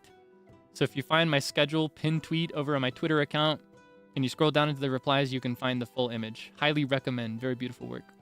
Shouts out Yoon, I think is the name. Thank you so much. As for the schedule this week, let me tear off the other side of the schedule. We'll just start from today, because that's what we got left. Today we talked about Calvin and vcraft, and it was really fun. And we dissected the character a little bit more and described some lore and got into some stuff. There's still more to be discussed, I guess, but I don't think I'll be doing it again, probably ever. So from here on out, it's up to you to intuit whatever you can and form whatever headcanons and opinions you can. And again, be very nice if you discuss it on Twitter. Be polite and patient, and don't yell at people, because that's really lame and embarrassing. Tomorrow, I will be playing Valorant for the very first time over on Sable's channel. I will not be streaming my POV because, frankly, Valorant is so difficult and complicated to stream. And if I have to learn to set that up beforehand, I'm going to cry. So you will not be seeing a POV from me anytime soon. Maybe never. But I will, however, be playing it for the very first time. And it will be on Sable's channel. So go check him out. It's his birthday very soon, and we'll be celebrating it tomorrow, because I think he's celebrating in JST. So go show him some love. I'll also be appearing for his Totsu. And also, I'll be... I recorded a little something. He's doing something else. But it's not my place to describe anything. Yeah, you'll be seeing me a little bit over on Sable's channel for his birthday. Heart emoji. Love that guy. Friday, probably. Still could change. It's still subject to change. The day and the time could be different. Mage Arena with various members of vcraft Enchanted. Vox is pushing this one. He's pushing for Knights of Ours versus various townsfolk of New Witchington. I don't know exactly who is on board, but I think he talked about it. So if you're curious about the other people, please seek him out and figure out when he talked about it. I think in his most recent stream, probably near the end. when he started talking out of character. But yeah, I will say for certain that I am there and Vox is there, and it will probably be on this day at this time. But again, it could change as we lock in more people and figure out everybody's availability. Saturday, I will be playing my first solo scary game ever. I'm making history this week. I'll be playing the horror tolerance test that's been going around. Everybody's been playing this recently, and I figure this is a safe place to start. Maybe it's not. Maybe it's actually really scary. I'm actually really, really nervous for this. If I chicken out and reschedule it, I need you to be nice to me, okay? I'm really nervous. I'm really, really, really nervous to play a scary game on my own. But I mentioned before that I really want to push myself to play some scary games a little bit. If I can play 3 or 4 throughout October, I'll be satisfied. Want to have a friend? No, I can do it myself. I'm grown. I'm grown. I can handle it. I can't handle it. But I want to do it myself. I want to try my best. And I'll have you there, so I appreciate your support. At least I hope so. I'll be doing my best. That time and date is set. Unless it isn't. If they try to do Major Arena the next day, I might switch them around. I'll keep you posted. Yeah, anything surrounding Major Arena may change. Just as a note. And that will be the schedule for the rest of the week. I appreciate your patience. I actually had the time to make this schedule early and on time, but I didn't know what I wanted to stream. I really struggled with it. And I was actively changing it a little bit right up until the moment I uploaded it. But yeah. Okay. Give me 1 second. I'm going to figure out who I can send you to now.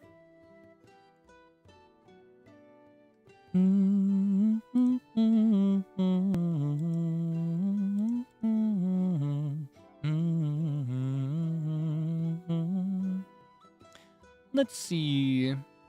Eeny, meeny, miny, mo. Eeny, meeny, miny, mo. Catch a tiger by the toe. When did you start? And when did you start?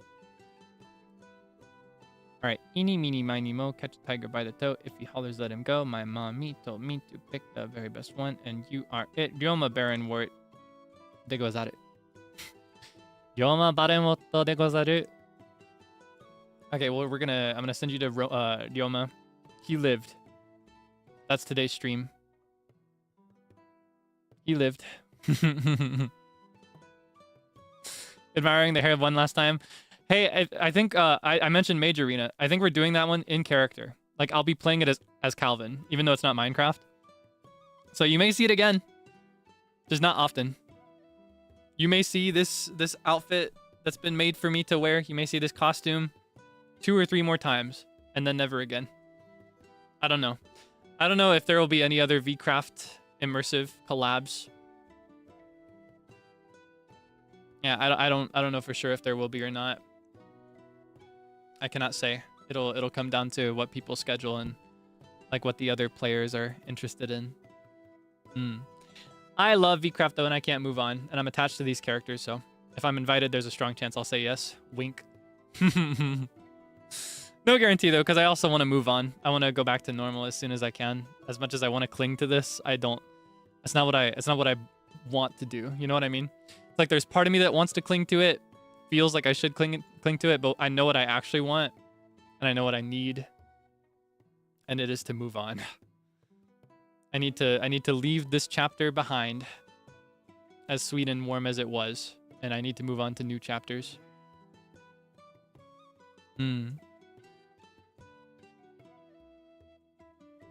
Yeah. Yes, that's all for today.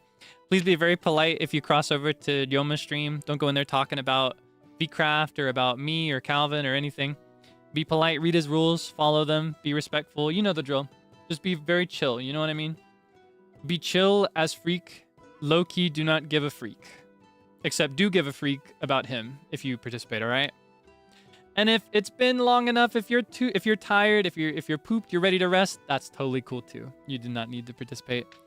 I do hope in any case that you had fun. I hope that you could enjoy everything today. I hope that you have a nice meal very soon. I, for one, will be making some pasta, and I think I'll follow it up with a slice of cheesecake to finish up the day. But yeah, I hope you have a yummy meal, and I hope that you can stay safe, okay? Till next time. Bye-bye.